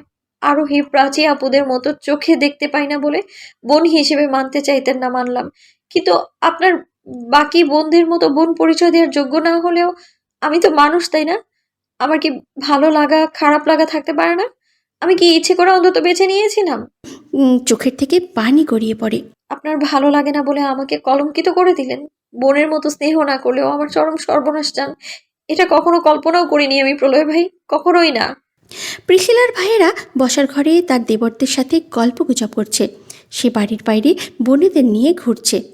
বাড়ির ভেতরটা যেমন চমৎকার, বাইরের চারিদিকটাও তেমন চোখ ধাঁধানো। ফুলে ফুলে বাগান, জড়ো হয়ে বসার জায়গা, পুলসহ আরও অনেক কিছু চোখে পড়ার মতন। কিন্তু এর মধ্যে হঠাৎ সদর দরজা দিয়ে প্রলয়কে দেখা যায় বাইক নিয়ে ভিতরে ঢুকতে। কিন্তু আশ্চর্যের বিষয় হলো তার পেছনে বাইকে জবু থবু হয়ে বসে আছে বর্ষা, পেছন থেকে শার্টের এক কোণা শক্ত করে খামচে ধরে। তার পিঠেই মুখটা একপাশ করে লাগিয়ে দিয়ে চোখ মুখ খিচে বদ্ধ করে আছে। বর্ষা প্রথমবার বাইকে চড়েছে, তাই প্যানিক করছে তা স্পষ্ট। কিন্তু প্রলয়ের সাথে বর্ষা অবাক কাণ্ড। প্রত্যেকে ভূত দেখার মতো চমকে তাকিয়ে রইল। বাইক থামলেও লুকিং গ্লাস ঠিক করে তাতে নজর ফেলে। তার পেছনে জড়সড় হয়ে তাকে ধরে বসে থাকা বর্ষাকে বলে, এসে পড়েছে বর্ষা রানী, চোখ খোলো। বর্ষা সেই আওয়াজে ধাতস্থ হয়, কিন্তু নামতে পারে না একা। প্রলয় নিজেই হেলমেট রেখে কায়দা করে নেমে গিয়ে বর্ষাকে কোমর আগলে নামায়। তার স্পর্শ আর পদক্ষেপে রয়েছে এক রাস সাবধানতা আর যত্ন, যা সবার চোখ এড়িয়ে যায় না। ওকে নিয়ে হাত ধরে সে এগোয়। প্রিসিলা অবাক হলেও আনন্দে ছুটে আসলো। ভাইয়া, তোমরা একসাথে? বর্ষাকে কোথায় পেলে? বাকিদের সাথে এলো না যে? আমি তো তুমিও আর আসবে না ভেবেছিলাম। যাক, অবশেষে দুজনেই এলে। ভেতরে এসো। উচ্ছ্বসিত হয়ে কথাগুলো বলে ভাই আর বোনকে নিয়ে ভেতরে যায় সে। বাকিরাও ঢুকে গেল তাদের পরপর।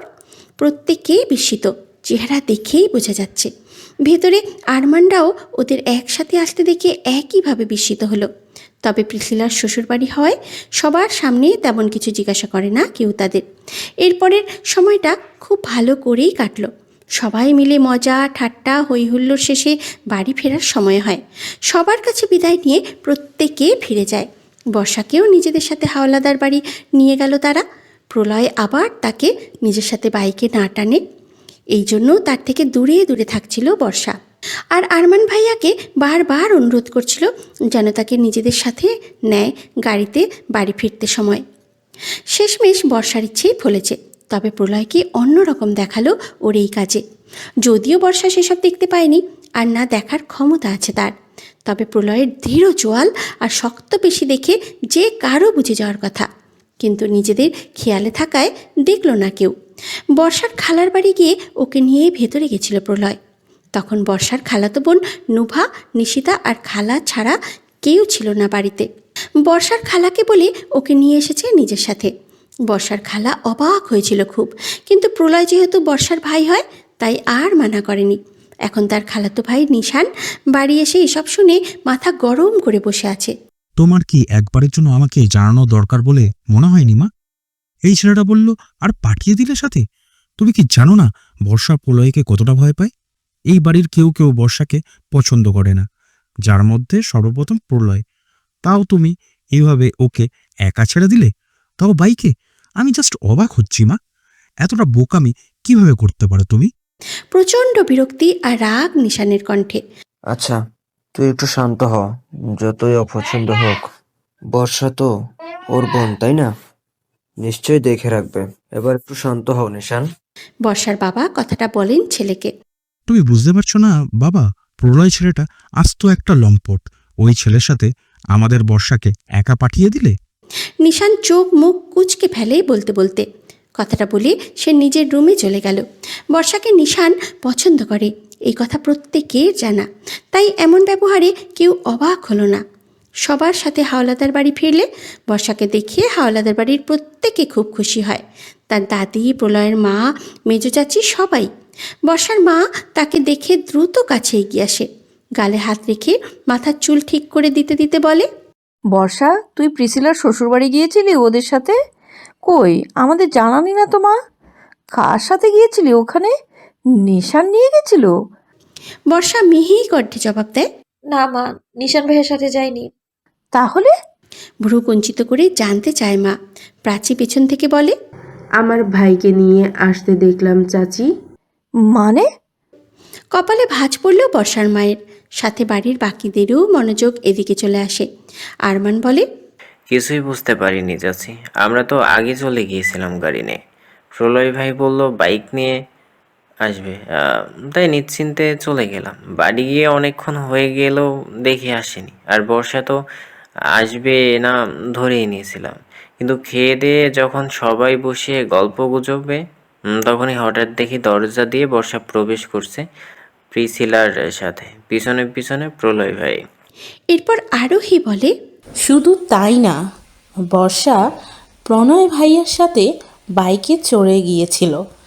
এমনিতে ঠিকঠাক হাঁটতেও পারে না চোখ দুটো নিয়ে, আবার বাইকেও চড়ার শখ তার। বুঝছো না, নাটক। শেষ কথাটা নিম্ন স্বরেই বলল, কেউ শুনল না, কিন্তু তাও তার খোঁচা স্পষ্ট। বর্ষার খারাপ লাগলো, সে মাথা নত করে দাঁড়িয়ে থাকে। বর্ষা, প্রলয় তোকে কোথায় পেল? তুই তো খালার বাড়ি ছিলি, ওখান থেকে নিয়ে এসেছে তোকে? কণ্ঠে সন্দেহ আর অনুসন্ধান স্পষ্ট বড় ফুপির। বর্ষা নত মাথাটা নাড়িয়ে সম্মতি জানায়। কেউ একজন বলল, হঠাৎ প্রলয় কেন এই মেয়েকে জরুরি মনে করে আনতে গেল, যেখানে বর্ষাকেও দু চোখে সহ্য করতে পারে না? কিছু একটা গরব আছে। এমন নানান সন্দেহপ্রবণ কথা বলল অনেকে। বর্ষা মাকে খামচে ধরেছে, ভালো লাগছে না তার এই সবার। নাতনির স্নিগ্ধ, কোমল আর ভয়ার্ত চেহারা দেখে দাদি সবাইকে চুপ করিয়ে দেন আওয়াজ তুলে, সবাই থামো।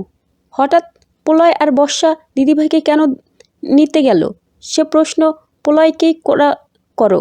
যাদের যাদের মনে এত সন্দেহ আছে, আমার দিদিভাইকে যেন আর একটা প্রশ্ন করা না হয়। ছোট বৌমা। শাশুড়ির ডাকে বর্ষার মা ফিরে তাকান। দিদিভাইকে নিয়ে উপরে যাও, তাকে নরম সরম পোশাক পরিয়ে দাও। এসব ভারী কাপড়ে অস্বস্তি হয়েছে বর্ষামণির। যাও, ওর বাবা চাচা চলে আসবে এখন। সে ওকে সবাই মিলে এত জেরা করছো দেখে রেগে যাবে, তখন আরেক ঝামেলা। যাও তাড়াতাড়ি দিদিভাইকে নিয়ে আও।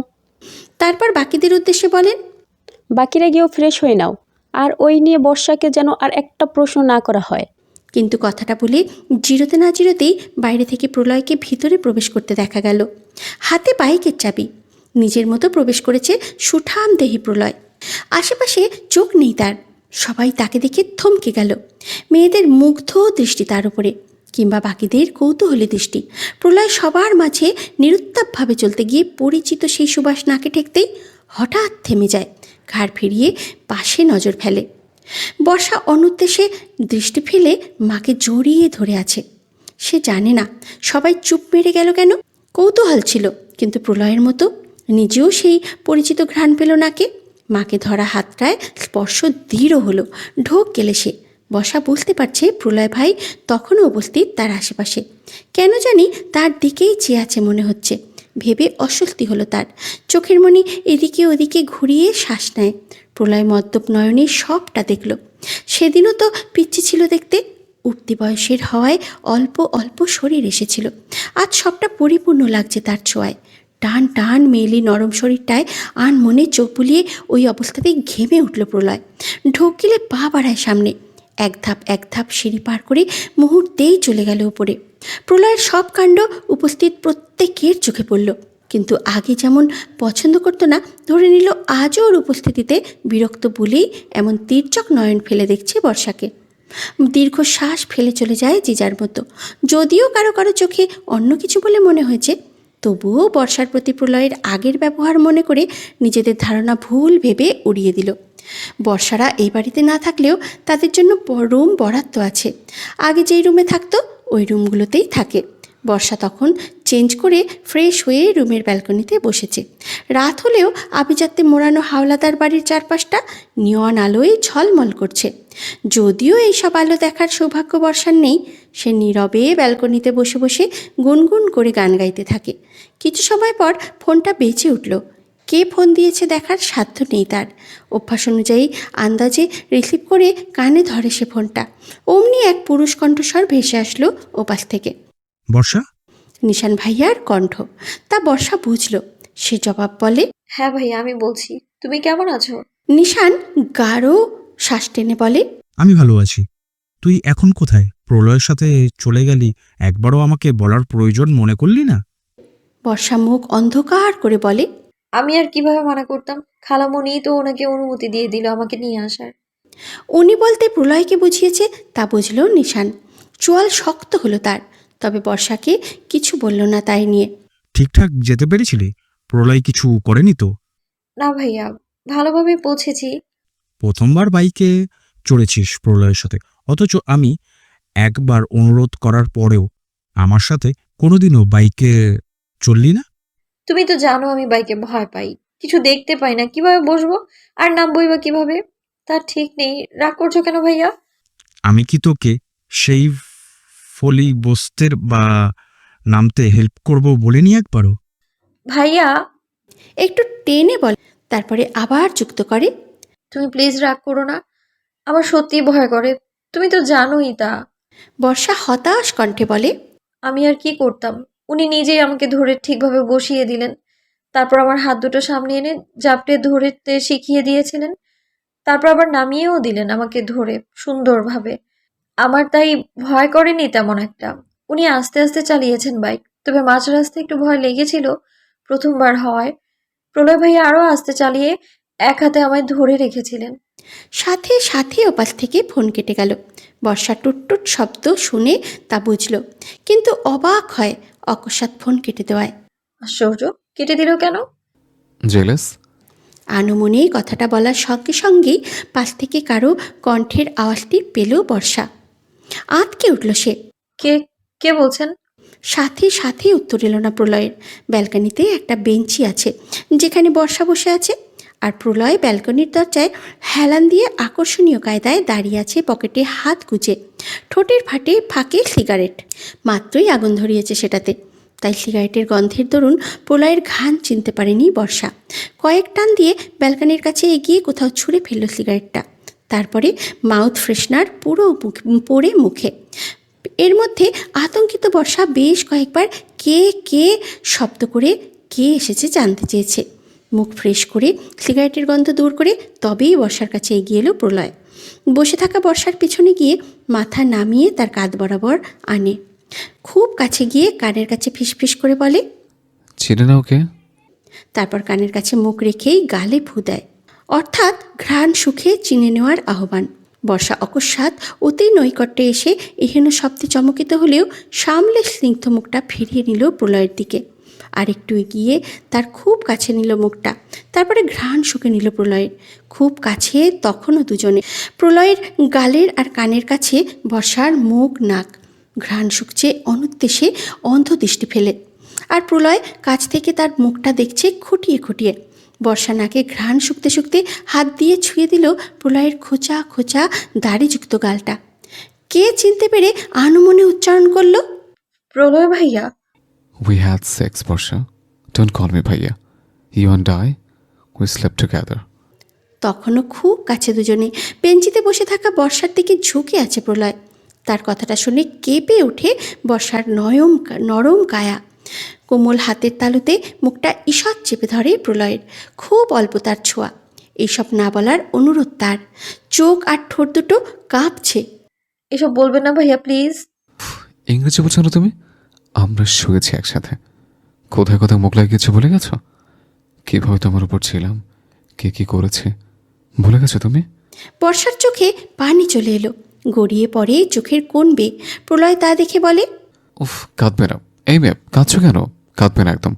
তুমি কাঁদলে কেমন যেন লাগে আমার ভেতর। তুমি একদম কাঁদবে না। অল্প অস্থিরতা নিয়ে কথাগুলো বলতে বলতে তার পাশে বসে যায় প্রলয়। ভেজা চোখ দুটোতে ঠোঁট বসিয়ে অশ্রুকণাগুলো শুষে নেয়। বর্ষার হেঁচকি আসছে বুঝে ওর ভেজা ঠোঁট জোড়ার ভাঁজে অকস্মাৎ ঠোঁট গলিয়ে দেয়। অনবরত চুলতে থাকে ঠোঁট দুটো। বর্ষা ছাড়া পাওয়ার চেষ্টা করেনি তেমন। মাত্রই তো সে রাতে কী হয়েছিল মনে করিয়ে দিয়েছে। আর আটকে কী বা করবে? কিছু সময় পর ছেড়ে গালে গাল ঠেকিয়ে প্রলয় বলে, খালি তোমাকে মনে পড়ছে বর্ষা। সে রাতের পর খালি তোমাকে মনে পড়ছে। চারদিকে তোমাকে দেখি। হাঁটতে গেলে, বসতে চাইলে, উঠলে, এদিকে গেলে, ওদিকে গেলে, ঘুমোতে গেলে, সবখানে তুমি আর সেই রাত আমার পিছু ছাড়ছে না কোনোভাবে। আমার শুধু তোমাকে দেখতে মন চায়, শুধু তোমাকে কাছে পেতে মন চায়, তোমাতে ডুবতে মন চায়। সে রাতের পর থেকে আর কোনো নেশাপানি আমাকে মাতাল করতে পারছে না। কিন্তু তোমার চেহারাটা মনে পড়তেই নিজেকে মাতাল লাগে। মাতাল হয়ে তোমাতে ডুবতে মন চায়। নেশা না হয়ে বিরক্ত হয়ে মদ খাওয়া ছেড়ে দিয়েছে, ড্রাগস নেওয়া ছেড়ে দিয়েছে, সিগারেটও খাই না এখন। ট্রাস্ট মি, আজ জেদ নেই তোমার সামনে তোমাকে দেখতে দেখতে সিগারেট টানবো। আজ জেদ নেই তোমার সামনে তোমাকে দেখতে দেখতে সিগারেট টানবো ঠিক করে এখানে চলে এসেছে। তাও দেখো, দুটানে বেশি দিতে পারিনি, ফেলে দিয়েছে।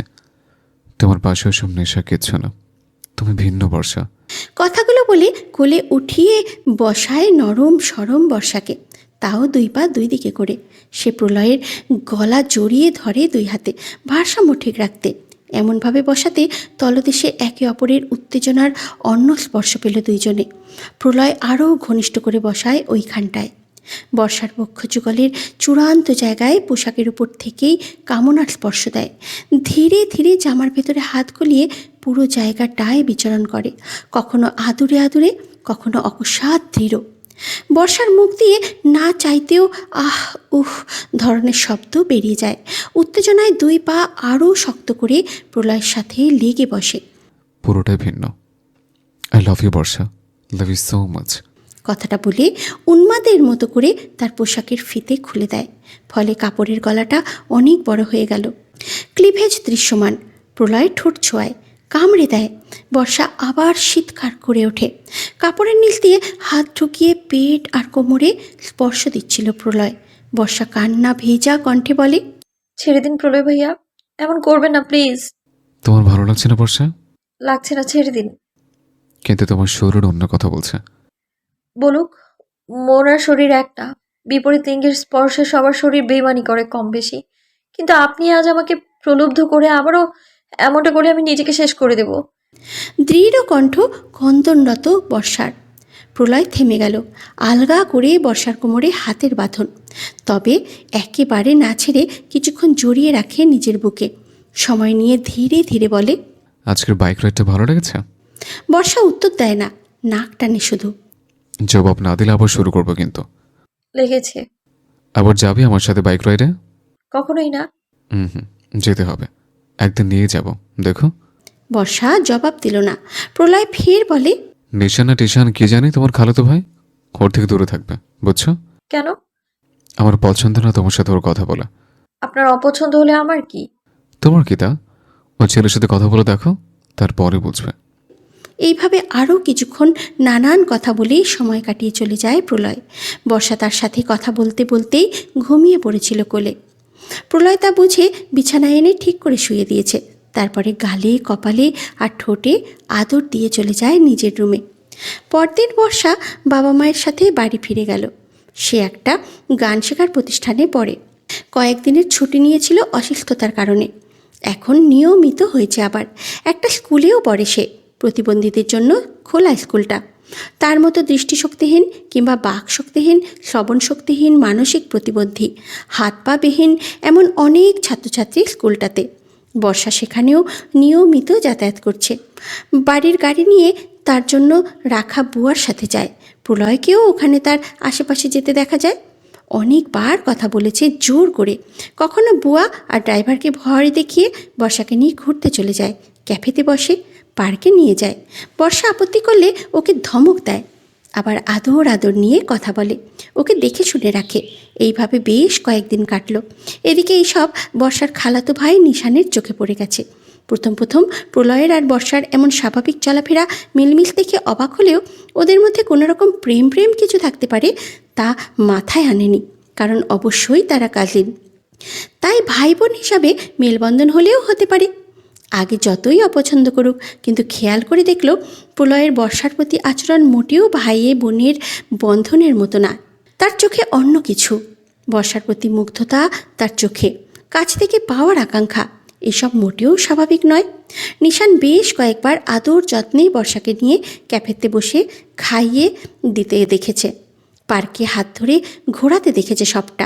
রাস্তার ধারে দাঁড়িয়ে বর্ষাকে ফুচকা আইসক্রিম খাওয়াতে দেখেছে। এইসব মোটেও স্বাভাবিক নয়। আর সেদিন তো দেখলো বর্ষাকে নিয়ে গাড়ির ভেতরে প্রলয়, স্বাভাবিক অবস্থায় নয়, চুম্বনরত অবস্থায়। যদিও দূর থেকে দেখেছে, কিন্তু তাও স্পষ্ট বুঝেছে যে শুধু চুম্বনে থেমেছিল না প্রলয়ের আদর, কোলের উপর বসিয়ে মাতালের মতো করছিল। আর অস্বাভাবিকভাবে জোরে জোরে কেঁপে উঠছিল দুজনের শরীর। নিশানের তখন মাথা হ্যাং হয়ে যায়। প্রলয়ের নেশাপানি খাওয়ার স্বভাব থাকলেও মেয়েদের নিয়ে এসব ছিল না, এই কথা জানে নিশান। কিন্তু অপছন্দ করা চাচাতো বোনকে নিয়ে এইসব ভাবনা মনে আনে কিভাবে? সেই দিনই বাড়ি গিয়ে বাবা মাকে বলে বর্ষার সাথে এঙ্গেজমেন্ট করে রাখতে চায় সে। সবাই অবাক হয়। বর্ষার বয়স কম বলে আপত্তি করলেও নিশান শোনে না। অনেক কিছু বুঝিয়ে সুঝিয়ে বাবা মাকে রাজি করিয়ে ফেলে। তার বাবা মা বর্ষার বাড়ি যায়, ওর বাবা মায়ের কাছে প্রস্তাব রাখে। বর্ষার বাবা মা একটু গাইগই করে। ভাইজান, বর্ষার বয়স এখনো 18 হয়নি। মেয়ে আমার এখনো ছোট, এত তাড়াতাড়ি বিয়ের সম্পর্কে ঢুকিয়ে দিতে চাই না। আমি বুঝতে পারছি আশফাক, কিন্তু এখন তো বিয়ের কথা বলছি না। আমরা শুধু বর্ষাকে নিশানের নামে আংটি পরিয়ে রাখতে চাই, তারপর সঠিক বয়স হলে তবেই উঠিয়ে নেব না হয়। এতে তো সমস্যা নেই, তাই না? নিশানের বাবা বর্ষার বাবা মা একটু দ্বিধায় পড়ে যায়। বাড়ি থেকে আলাদা থাকলেও বর্ষাকে ওর বড় বাবা, বড় মা, চাচা, দাদি প্রত্যেকে খুব ভালোবাসে। ওদের বর্ষার জীবনের এইসব গুরুত্বপূর্ণ বিষয় নিয়ে মতামত রাখার অধিকার আছে। মা ভাইদের না জানিয়ে এমন সিদ্ধান্ত বর্ষার বাবা নিতে পারবেন না। তাই তিনি সময় চান। পরদিন নিজেই হাওলাদার বাড়ি যান। গিয়ে মা ভাইদের সাথে বসে এই নিয়ে কথা তুললেন। সকলে দ্বিমত করলেও বর্ষার মেজো চাচ্চু বলে, এত তাড়াতাড়ি বিয়ে দেওয়া ঠিক হবে না আশফাক। তবে শুধু এঙ্গেজমেন্ট হলে ভাবতে পারিস, কারণ ভালো ছেলে পাওয়াও ভাগ্যের ব্যাপার। বর্ষা মায়ের ছোট্ট আপার কথা সমাজের মানুষ অনেক বড় করে দেখবে আশফাক। দুনিয়াটাই এমন। এসবের মধ্যে নিশান ছেলেটা বলে গেলে ভালোই। বিয়ে যখন সঠিক বয়স হলেই করাবে, তখন নিশানকে নিয়ে আপত্তি না থাকলে এঙ্গেজমেন্ট করিয়ে রাখলে মন্দ হবে বলে মনে হয় না। ওনার কথা ভেবে দেখলেন। ওনার কথা সবাই ভেবে দেখলেন। ফেলে দেওয়ার মতো না কথাগুলো। সব আলোচনা শেষে আংটি পরিয়ে রাখার প্রস্তাবে সম্মতি দেওয়ার সিদ্ধান্ত নিলেন। অবশ্য যদি বর্ষা রাজি হয় তবেই। বর্ষাকে জানানো হলো যে নিশানের সাথে তার বিয়ে দেওয়ার কথা ভাবছে বড়রা। বর্ষা স্থবির হয়ে শুনল তা। তার কাছে প্রত্যুত্তরে কিছু বলার মতো ভাষা নেই। বিয়ে নিয়ে এই অবধি কোনো কিছু ভাবা হয়নি তার। অন্ধ বর্ষার বিয়ে কিভাবে হবে এই নিয়ে পাড়া প্রতিবেশী সহ আত্মীয় স্বজনদেরও নানান হাহুতাশ। অন্ধত্ব বরণ করার পর থেকেই এসব শুনে এসেছে সে। আর সাথে তার বিয়ে নিয়ে স্বপ্নও গড়ার আগে ভেঙে গেছে। তাও মনের কোণে সুপ্ত চাওয়া থাকতো যে কেউ একজন আসবে তার জীবনে, যে তার অপূর্ণতা সহ তাকে মেনে নেবে, কিন্তু সেই অপূর্ণতাকে প্রতিবন্ধকতা হিসাবে দেখবে না, বরং ছোট্ট একটা খামতি মনে করে সেই খামতির কারণে যাতে বর্ষাকে পীড়া পেতে না হয় তার খেয়াল রাখবে, নিজের চোখে বর্ষাকে দুনিয়া দেখাবে। কিন্তু তার সব আশা যেদিন প্রলয় ভাই তার শরীরে কলঙ্ক লাগিয়েছে সেই দিনই ভেঙে চুরমার হয়ে গেছে। যদিও স্বপ্নপুরুষের এত এত ভালোবাসার বিনিময়ে সে সতীত্ব উপহার দিতে না পারে, তাহলে সেই স্বপ্নপুরুষকে চাওয়াই তো পাপ। তাই ওই দিনের পর থেকে আর বিয়ে নিয়ে কোনো স্বপ্ন সে দেখেনি। প্রলয় ভাই শারীরিক মোহে বর্ষাকে আটকেছে। সেদিন মোহ কেটে যাবে, যেদিন তার কোনো মূল্য থাকবে না। এই কথা বর্ষা ভালোই জানে। কিন্তু নিশান ভাইয়ের মতো একজন ভালো পুরুষকে সে কি করে ঠকাবে? বর্ষা খুব আপত্তি করে এই নিয়ে, কিন্তু সেই আপত্তি মা তার বাবার কানে অবধি পৌঁছাতে দিল না। বর্ষার মা খুব করে চান এই বিয়েটা যেন হয়। বোনের কাছে যাবে তার অসুস্থ মেয়েটা। এর থেকে খুশির কথা আর কি হতে পারে? বর্ষাকে নানান কিছু বুঝিয়ে এক প্রকার ইমোশনাল ব্ল্যাকমেল করে রাজি করিয়ে ফেলেন তিনি। স্বামীর কানে একবার গেলে কোনোভাবেই আর এই বিয়ে হওয়ার সুযোগ থাকতো না। তাই নিজেই মেয়েকে বলতে এসেছিলেন। বর্ষার এঙ্গেজমেন্ট তারিখ ঠিক করা হয়েছে। আর মাত্র 2 দিন পর তার সাথে খালাতো ভাই নিশানের এঙ্গেজমেন্টের পর নিশান ভাই আর তার খালাতো ভাই থাকবে না। সে নিশান ভাইয়ের বাগদত্তা হয়ে যাবে তখন। তারপর একসময় বিয়ে হবে, সংসার করতে হবে নিশান ভাইয়ের সাথে। এই ভেবে বর্ষার বড়ই পীড়া অনুভব হচ্ছে হৃদয়টায়। কত ছেলের সাথে শয্যায় যাবে সে? নিশান ভাই তার আর প্রলয় ভাইয়ের মধ্যে যা হয়েছে সেসব জানলে কি তাকে আর মেনে নেবে? বর্ষার এঙ্গেজমেন্টের খবর বাড়ির প্রত্যেকে জানে, প্রলয় ছাড়া। সে বাড়িই ছিল না গত 4 দিন ধরে। রাজধানীতে কোনো এক বাইক রেসে গিয়েছিল সে, আজই ফিরেছে। এখনও জানে না যে বর্ষার এঙ্গেজমেন্ট ঠিক করা হয়েছে কারো সাথে। সেই 2 দিন ভালোই কাটলো। বর্ষাকে প্রলয় বারবার ফোন দিলেও মেয়েটা রিসিভ করে না, তাই যোগাযোগও করতে পারছে না। সেই দিন খেতে বসেছিল প্রলয়। বাড়িতে রাফি, রিমি, প্রিয়তা সহ তাদের ফুফাতো বোনেরা কেউ নেই। বাড়ির পুরুষেরাও নেই, প্রলয়, মা, চাচি আর ফুপিরা ছাড়া। ও হ্যাঁ, প্রলয়ের 2 ফুপি সন্তানদের নিয়ে পূর্ণতার বিয়ের পর আর যায়নি। যাওয়ার সময় হয়ে আসতেই বর্ষার এঙ্গেজমেন্ট ঠিক হওয়ায় থেকে গেছে তারা। তো 2 ফুপিসহ প্রলয়ের মেজমা সোফায় চা খেয়ে খেয়ে গল্প করছিল। প্রলয়ের মা প্রলয়ের কী লাগবে দেখছিল। অকস্মাৎ বাড়ির কলিং বেল বেজে উঠলে কাজের মেয়ে গিয়ে দরজাটা খুলে দেয়। সাথে সাথে প্রবেশ করলো প্রলয়ের বাবা, মেজো বাবা সহ বর্ষার বাবাও। পরপর বর্ষাকে নিয়ে তার মাও ঢুকলো, আর তাদের পিছু পিছু রাফি, প্রিয়তা আর রিমি সহ তাদের ফুফাতো ভাই বোনেরা। প্রত্যেকের চেহারা দেখে কিছু একটা ঘটেছে মনে হচ্ছে, স্বাভাবিক কেউ নেই। প্রলয়ের মা সহ বাকিরা তাদের এত তাড়াতাড়ি ফিরে আসতে দেখে অবাক হয়, সাথে বাড়ির ছেলেদের দেখেও। কারণ বর্ষার মা সহ ছেলেমেয়েরা গেছিল এঙ্গেজমেন্টের শপিংয়ের জন্য, আর বাড়ির পুরুষেরা গেছিল নিজেদের কাজে। তাহলে একসাথে ফিরল কেন? সবাই একসাথে চোখ মুখ এমন বানিয়ে এসেছেন কেন? কিছু হয়েছে? কি হলো? কেউ কিছু বলছেন না কেন? আরে তোরা না শপিংয়ে গেলি? এত তাড়াতাড়ি হয়ে গেল? সবাই একসাথে কোথা থেকে ফিরলে ভাইজান? প্রলয়ের ফুপি তাদের কোনো কথা জবাব দিল না। রাফি, প্রিয়তা আর রিমি সহ বাকি ভাই বোনদেরও থমথমে দেখাচ্ছে খুব, সাথে চিন্তিত। তারা একপাশে চলে এলো। প্রলয় নিজেও টেবিলে বসেই তীর্যক চোখে চেয়ে ঘটনা বোঝার চেষ্টা করছে। বর্ষাকে হঠাৎ বাবা মায়ের সাথে এখানে দেখে অবাক হলেও সন্তুষ্টই বটে ওর দেখা পেয়ে। মন দিয়ে আগাগোড়া দেখে নিল সে। 4 দিন কোনো যোগাযোগ ছিল না ওর সাথে। আজ এখানে হাওলাদার বাড়ি থাকবে বা কোনো বিশেষ কারণ ছাড়া হঠাৎ এই বাড়ি আসবে তা কল্পনা করতে পারেনি সে। সন্তুষ্টই হলো মনে মনে। তবে সবাইকে এমন চিন্তিত আর অস্বাভাবিক চেহারা দেখে মনে হচ্ছে গুরুতর কিছু ঘটেছে। বর্ষার মায়ের চোখে জল। বর্ষা নিজেও কেমন নেতিয়ে গেছে, অসুস্থ বোধ করছে নাকি? চোখ মুখ এমন দেখাচ্ছে কেন সবার? কিছু কি হয়েছে? আপনারা বাচ্চাদের সাথে এলেন কোথা থেকে? ওরা না শপিংয়ে গিয়েছিল? এঙ্গেজমেন্টের শপিং হয়ে গেছে এত তাড়াতাড়ি? প্রলয় মায়ের মুখে এঙ্গেজমেন্টের কথা শুনে কপাল কুঁচকে তাকায়। যদিও তার মায়ের এত প্রশ্নেরও কোনো উত্তর এলো না। অদ্ভুত এক থমথমে নীরবতা কক্ষ জুড়ে। কিছু পল গড়ালো। যারা বাইরে থেকে এসেছে প্রত্যেকে চিন্তিত, গাম্ভীর্য ধরে আছে। বাকিরা চিন্তায় অস্থির প্রায়। অবশেষে প্রলয়ের বাবা মুখ খুললেন। বর্ষা মা, এসব কিভাবে হলো? কথাটা জিজ্ঞাসা করতে না করতেই সে মায়ের বুকে মুখ গুজে ফুপিয়ে ওঠে। কিছু বলে না মুখে, মায়ের বুকে কাঁদতে থাকে। এভাবে কাঁদলে তো হবে না। কিভাবে কি হলো আমাদের জানাতে হবে। এসবের পেছনে কে? বর্ষা তাও উত্তর দিল না, ফোপাতে থাকে অবিরত। ততক্ষণে রাফি উপর থেকে দাদিকে নামিয়ে এনেছে, সাথে সবটা জানিয়েওছে। দাদি এসে তাও বসে বললেন, কি হয়েছে সবটা খুলে বলো। বর্ষার বাবা মাথা ঝুঁকিয়ে সোফায় বসে আছে। প্রলয়ের বাবা মুখ খুলবে তার আগে বর্ষার খালা অর্থাৎ নিশানের বাবা মা সহ নিশানকে ঢুকতে দেখা যায়। অস্থির তারা। শুনেছিল যে শপিংয়ে গিয়ে বর্ষা অসুস্থ হয়ে অজ্ঞান হয়ে পড়েছে, তাই ছুটে এসেছে।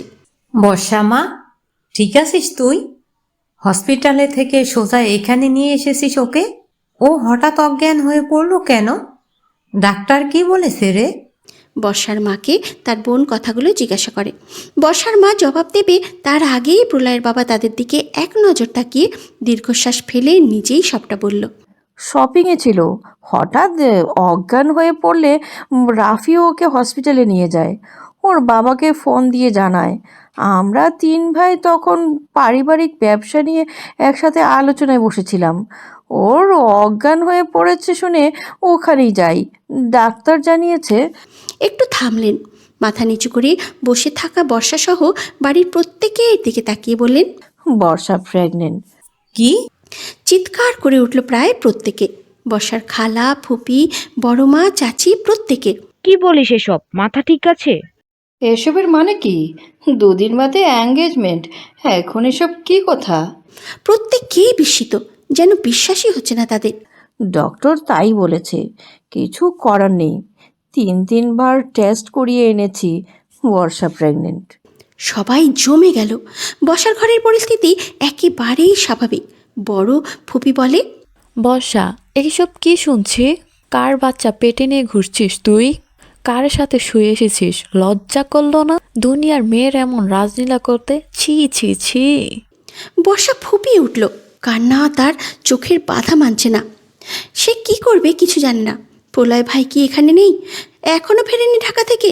তাকে অপূর্ণতার জীবনে শরীরটাও কলঙ্কিত করে যে অভিশপ্ত হওয়ার সুযোগ করে দিয়েছিল, তার পরিপূর্ণ ফল এসেছে আজ। এই যে সবার সামনে তাকে এতটা অপমানিত, লাঞ্ছিত হতে হচ্ছে। এইসব দেখে নিশ্চয়ই খুব মজা পেত এখানে থাকলে। বর্ষাকে কষ্ট দিয়েই তো শান্তি পায় সে। কি হলো বেশ্যামে? কার সাথে রঙ্গলীলা করে পোয়াতি হয়েছিস বল? কোথাকার ছেলে সে? কোন গুন্ডা মাস্তানের সাথে শুয়েছিস? বর্ষা পেট জড়িয়ে মুখ গুজে দিল মায়ের বুকে। তার মা বাবা কেমন পাথর বনে বসে আছে। প্রলয় জমেছিল নিজের জায়গায়, হতবাক চিত্তে সবটা শুনল। তার বিশ্বাস হচ্ছে না এখনো যা ঘটছে সব সত্য। তার সন্তান বর্ষার পেটে। ঢোক গিলল। ক্রন্দনরত বর্ষার দিকে এক নজর তাকায়। পরপর উপস্থিত সকলের দিকে এক পলক চোখ ঘুরিয়ে তাকালো। গভীর শ্বাস টেনে কিছু বলতে মুখ খুলবে, তার আগে নিশানের কণ্ঠ বেজে উঠল সবার কানে। এইসব নিয়ে সব কথা এখানেই শেষ হোক। বর্ষা, এই নিয়ে কোনো প্রশ্ন করবে না কেউ। 2 দিন পরে আমাদের এঙ্গেজমেন্ট কাল হবে। বর্ষা আর আমার এঙ্গেজমেন্ট কাল হবে। তারপর আমি বিয়ের জন্য কোনো অপেক্ষা করাকরি হবে না। সামনের সপ্তাহে আমি বর্ষাকে ঘরে তুলতে চাই। দৃঢ় কণ্ঠ তার। কি বলছিস তুই? মাথা খারাপ হয়ে গেছে? কার না কার বাচ্চা পেটে এসেছে ওর, ওকে বিয়ে করে সংসার করবি তুই? নিশানের মায়ের অবাক কণ্ঠ। বঞ্জিকে ভালোবাসে, কিন্তু তার মানে এই না যে এত কিছুর পরও নিজের একমাত্র ছেলের জন্য বঞ্জিকে চাইবে। তবে কোথাও একটু দ্বিধা সংকোচ এলো মনে। কোথাও বাচ্চাটা তার ছেলেরই নয় তো? শুধু নিশানের মায়ের মনে না, বাকিদের মনেও এই একই প্রশ্ন এলো। নিশানের দিকে সন্দেহের দৃষ্টিতে তাকিয়ে প্রলয়ের বাবা বর্ষাকে জিজ্ঞাসা করে, বর্ষা, কেঁদে লাভ নেই এখন। কান্না বন্ধ করো। তোমার সাথে কেউ খারাপ কাজ করেছে, জোর জবরদস্তি করেছে এলো কেউ? কে সে? জানাও বড় বাবাকে। কেন জানি নিশানের উপরেই যাচ্ছে সন্দেহ। কোথাও এই কারণেই বর্ষাকে বিয়ে করতে এত তাড়া ছিল এমন না তো? ফুপি বলেন, ও আর কি বলবে? যা ঘটানো তো সব ঘটিয়ে ফেলেছিস। ছি ছি ছি, মান সম্মান সব শেষ করে দিল। চুপ কর তুই। বর্ষা দাদু ভাইয়ের কাছে শুনতে চেয়েছি, সেই বলুক। আগ্রহীর কথা বলিস না। বর্ষার দাদি বর্ষা হেঁচকে তুলে মাথা নিচু করে কাঁদতে থাকে। আমায় প্লিজ এখান থেকে যেতে দাও, আমি বাড়ি যেতে চাই। আমাদের বাড়ি, বাবা মা, প্লিজ এখান থেকে নিয়ে যাও আমায়। এখানে কষ্ট হয় আমার, নিয়ে যাও আমায়। বর্ষার ব্যাকুল কণ্ঠ। বর্ষার পেটে আমার বাচ্চা। বর্ষার সাথে সাথে কেঁপে ওঠে। প্রলয় ভাই এখানে আছে। প্রলয় সব কথা শুনছিল, যথেষ্ট সংবরণ করে নিজেকে। এই নিশানের সাথে বর্ষার এঙ্গেজমেন্ট ঠিক করেছে এরা, তা সে বুঝতে পেরেছে এদের কথা শুনে। সাথে বর্ষার পেটের বাচ্চাটাও নিশানের ভাবছে সবাই। চোখ খিচে বন্ধ করে সে কথাটা বলে। গভীর শ্বাস টেনে রাগ সংবরণ করে যথাসম্ভব। এদিকে তার কথা শুনে প্রত্যেকেই হতভম্ব। মানি, মাথা ঠিক আছে তোর? সকলে যেন বিস্ময়ের চরম পর্যায়ে পৌঁছালো। প্রলয়ের বাচ্চা বর্ষার পেটে? কি বলছে এই ছেলে?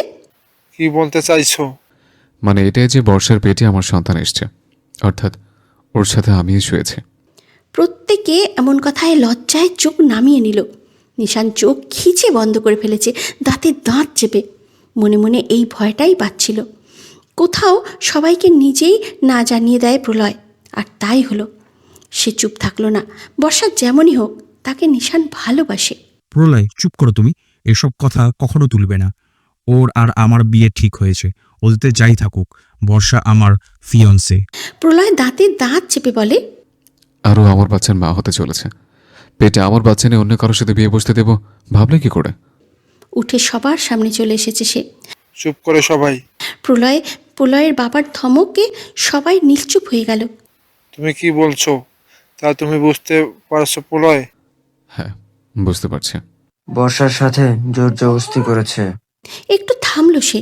জমে যাওয়া বর্ষার দিকে তাকিয়ে ঢোক গিলে বলে, হ্যাঁ। সাথে সাথে বর্ষার বাবার থাপ্পড় পড়ল তার গালে। সবাই বিস্ময় আর আতঙ্ক নিয়ে তাকায়। বর্ষার মা শক্ত হয়ে আছে, আর প্রলয়ের মা আঁচলে মুখ গুজিয়ে ফুপিয়ে উঠল। ভাই বোনেরা সহ ফুপিরাও বিস্ময়ে আতঙ্কে কথা বলতে ভুলে গেল। এসব কি হচ্ছে তাদের বাড়িতে? প্রলয় ভাইরা কি বর্ষাকে জোর জবরদস্তি করেছে? তাদের ভাইয়ের বাচ্চা ছোট বর্ষার পেটে? বিস্ময়ে কথা বলতে ভুলে গেল ভাই বোনেরা। সারা জীবন তো আমার মেয়েকে দু চোখে সহ্য করতে না পারার মতো অহংকার দেখিয়ে গেলি। আমার মেয়েটা অন্ধ বলে কম লাঞ্ছিত করিসনি যার তার সামনে, আর আড়ালে আমার সেই মেয়ে জর্জবস্ত করছিস। এই তোর অহংকার। সেই অন্ধ মেয়েটার কাছে নিজের পুরুষত্ব বিলিয়ে দিয়েছিস শেষে গিয়ে। লজ্জা করলো না তোর? অহমিকা ভেঙে গুড়িয়ে গেল না প্রলয়? বর্ষার বাবার কাছে এমন কথা শুনে প্রত্যেকে বিস্মিত হলো। মানুষটা কোনো দিন তার মেয়েকে কটু কথা বলা নিয়ে এই বাড়ির কাউকে একটা কথাও শোনায়নি। নীরবে যেতে দিয়েছে সব। তার নিজের বোনেরাও যে তার ছোট্ট মেয়েটাকে পছন্দ করে না তাও জানে।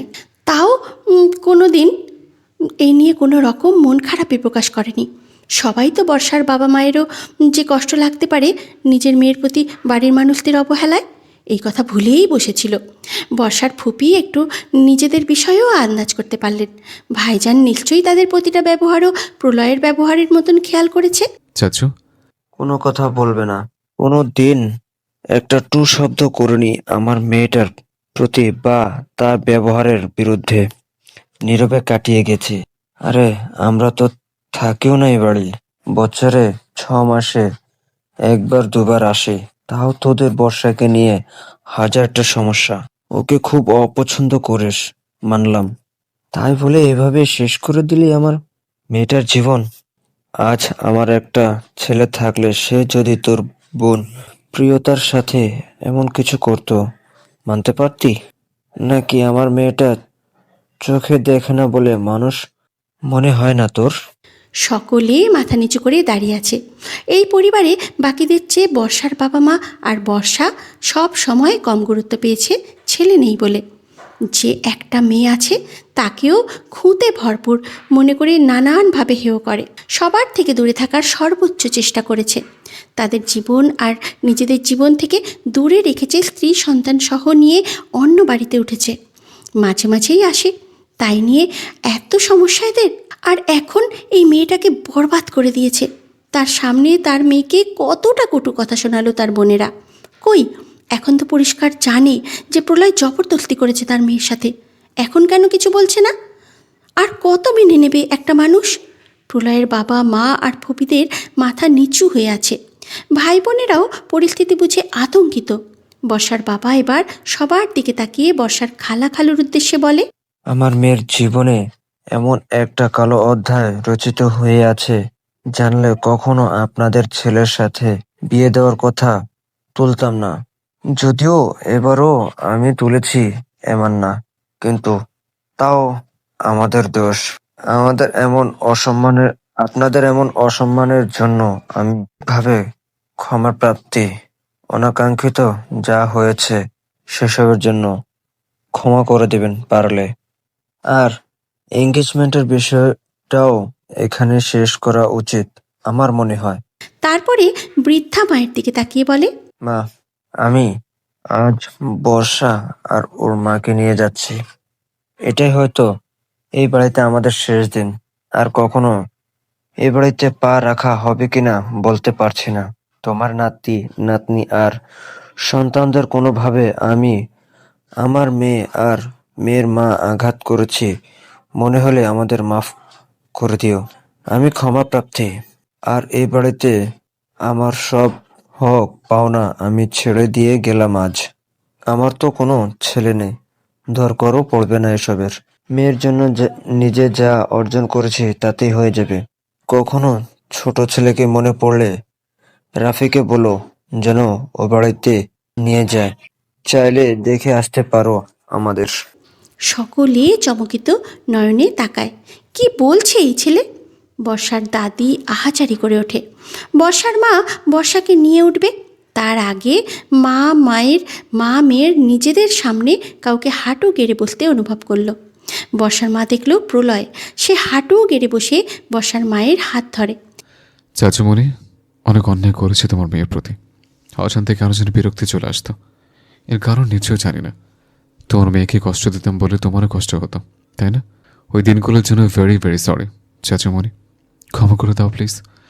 বিরক্তিকর মেয়েকে কখন যে ভালোবেসে ফেলেছে বুঝতে পারিনি। সেদিন নেশা করেছিলাম, রুমে বর্ষা চলে আসে। ও ভেবেছিল পূর্ণত রুমে এসেছে, আমার রুম বুঝে চলে যাচ্ছিল। কিন্তু নেশার ঘরে ভুল করে ফেলেছি আমি, খুব বড় ভুল। এরপর থেকে কি জানি কি হলো, তোমার মেয়েকে ছাড়া কিছুই ভাবতে পারছি না। মদ পানি খেয়ে আর নেশা হয় না, ছেড়ে দিয়েছে এখনো সব। যে নেশার জন্য তোমার মেয়েকে কলঙ্কিত করে দিয়েছে, ওই নেশার করুণী কোনোদিন এরপর। এখন ওকে আমি খুব ভালোবাসি, বিশ্বাস করো। ওকে ছাড়া বাঁচতে পারবো না। সারাদিন ফোনে কিংবা একাডেমির ওখানে গিয়ে টিনেজ প্রেমিকাদের মতো খুব চালিয়েছে। ওকে বিয়ে করে নেবে ভেবেছিলাম, কিন্তু তার জন্য তো কিছু করতে হবে। বেকার ছেলেকে নিশ্চয়ই তোমার ওই সুন্দর মেয়েকে তুলে দেবে না, তাই বিজনেস স্টার্ট করবে ভেবেছে। সব ম্যানেজও করে ফেলেছে। ঢাকায় গিয়েছিলাম ইনভেস্টরদের সাথে মিটিং করতে। সব ঠিক থাকলে এই মাসের মধ্যে উদ্বোধন করব। তোমার মেয়েকে দিয়ে দাও প্লিজ। আগের প্রলয় নেই আমি, ওকে খুব ভালোবাসি, খুব ভালো লাগবে, প্লিজ দিয়ে দাও। বড্ড ব্যাকুল কণ্ঠ তার। সকলে বিস্ময়ের চূড়ান্ত পর্যায়ে। প্রলয়ের বাবা মাও অবাক হলো। একে তো অপছন্দের বর্ষাকে ভালোবেসে এইভাবে হাত পেতে চাইছে তার বাবা মায়ের কাছে, আবার নিজের বিজনেসও শুরু করেছে বর্ষাকে বিয়ে করতে। তারা এই নিয়ে কিছুই জানতো না। তাদের ব্যবসায় বলে কইয়েও ঢোকানো যায়নি, আর নিজে শুরু করেছে। তবে বর্ষাকে এইভাবে চেয়ে নেওয়ায় সন্তুষ্ট হলো তারা। নিজেরাও চেয়ে থেকে জবাবের আশায়। বর্ষার মা অনেকক্ষণ প্রলয়ের দিকে চেয়ে চুপ করে থাকে। তারপর স্বামীর দিকে এক পলক চেয়ে বলে, এবারের সবাইকে আমি খুবই ভালোবাসি। তোমাদের সব ভাই বোনদের মন থেকে স্নেহ করি। কখনো বর্ষাকে, পূর্ণতাকে, রিমি, প্রিয়তা সহ তোমার ফুপুর মেয়েদের থেকে আলাদা করে দেখিনি, কিন্তু তাও আলাদা যত্ন নিতে হতো বর্ষার। বুঝোই তো, অসুস্থ মেয়ে আমার। আর তোমরা ছেলেরা তো আমারই ছেলে। পেটের ছেলে না হলেও একটা পুত্র না থাকার আক্ষেপ তোমাদের দেখলেই গুজে যেত আমার। কিন্তু শ্বশুরবাড়ির সুখ আমার কপালে ছিল না। এমন না যে জ্বালিয়েছে সবাই, কিন্তু তাও তোমার মা মেজমার মতো সুখটা কোনোদিন পাইনি। এখন এটাই তোমার মা মেজমার আসল বাড়ি। আর আমার শ্বশুরবাড়িই রয়ে গেল এত বছরেও, তাও কোনো আক্ষেপ নেই। সবার কপালে সব সুখ থাকে না। যেমন আমার মেয়ে, আমার স্বামীর ভাগ্য, তেমন আমারটাও। সেসব যাক, আমি মেনে নিয়েছি সব কিছু। কিন্তু তুমি কি জানো প্রলয়, তুমি আজ এই প্রস্তাব না রাখলেও আমি ঠিকই আমার বর্ষার জন্য প্রস্তাব তোমার কাছে নিয়ে আসতাম। কারণ আমি মেয়ের মা। তার উপর মেয়েটা যদি প্রতিবন্ধী হয় তাহলে আর কি বা করব? মেয়ের ইজ্জত হরণকারীর কাছেও মাথা নত করতে বাধ্য প্রতিবন্ধী মেয়ে মা হওয়ার। এই সমাজ আমার মেয়ের জন্য ছোট থেকেই খুব নিষ্ঠুর। আর আজ যা হলো, তারপর এই সমাজ অভিশপ্ত ওর জন্য। আমি এই অভিশপ্ত সমাজে আমার মেয়েকে আগলে রাখতে পারবো না। আমি জানি, যেখানে পরিবারের মানুষদের কটু কথা থেকেই আগলাতে পারলাম না মেয়েকে, সেখানে কাল 10 জনের মুখ কিভাবে বন্ধ করব জানা নেই। তুমি কি চাইবে আমার কাছে? কি চাইবে আমার কাছে? আমি তোমার কাছে হাত জোড় করছি, আমার মেয়েকে গ্রহণ করে একটু মর্যাদা দাও তুমি বাবা। আমার মেয়ের বাকি সম্মানটা রক্ষা করো দয়া করে। কথাটা বলে নিজেই হাত জোর করে ফেলে প্রলয়ের সামনে। প্রত্যেকে স্তম্ভিত হয়ে আছে। বর্ষার বাবা স্ত্রীর কথায় দ্বিমত প্রকাশ করেন। এমন কিছুই তিনি চান না জানিয়ে স্ত্রীকে নিয়ে মেয়ে সহিত উঠে যেতে চান। সঙ্গে সঙ্গে প্রলয়ের বাবা মা এসে হাত জোর করে বর্ষাকে চাইল প্রলয়ের জন্য। প্রলয় তখন চাচিমণির কথা শুনে পাথর বনে বসে আছে।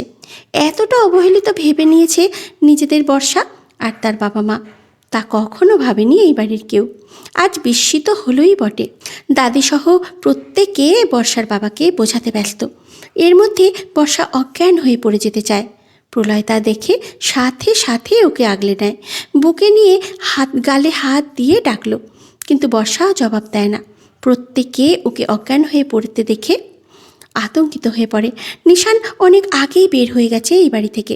তার মা বাবা ছিল শুধু। বোনের তখনকার কথায় বর্ষার মা কষ্ট পেয়েছে বুঝতে পেরেছে খুব, তাই তারা ক্ষমা চেয়ে নিতে থেকে গেল। ডাক্তার ডেকে বর্ষার চেক আপ শুরু করা হলো। অতিরিক্ত ধকলে অজ্ঞান হয়ে পড়েছে সে। সকাল থেকে শপিংয়ের ঝক্কি, আর এখন যা যা হলো তাতে মানসিকভাবে বিধ্বস্ত সে। বর্ষার বাবাকে অনেক বুঝিয়ে সুঝিয়ে বর্ষা আর প্রলয়ের বিয়ের জন্য রাজি করালো প্রত্যেকে। আর তাদের স্বামী স্ত্রীর কাছে বাকি 2 ভাই সহ প্রলয়ের ফপিরা সহ বাড়ির বউয়েরাও ক্ষমা চেয়ে নিল, সাথে রিমি সহ তারা সব ভাই বোনেরাও। শেষে আর পারল না ক্ষমা না করে। বর্ষার বাবা মা রাজি হয়ে যান মেয়েকে বিয়ে দিতে প্রলয়ের সঙ্গে। এইভাবে তাদের সম্পর্ক পূর্ণতা পেল। পরের দিনই কাজেরিকে বিয়ে পড়ানো হয় বর্ষা আর প্রলয়ের। বর্ষা তখনও ঘোরে, কিন্তু প্রলয় ঠিক করেছে ফুলসজ্জার রাতেই ওর ঘোর ভাঙাবে। এইভাবেই বর্ষা প্রলয় এক হলো। বর্ষা হলো প্রলয়ের আর প্রলয় হলো বর্ষার।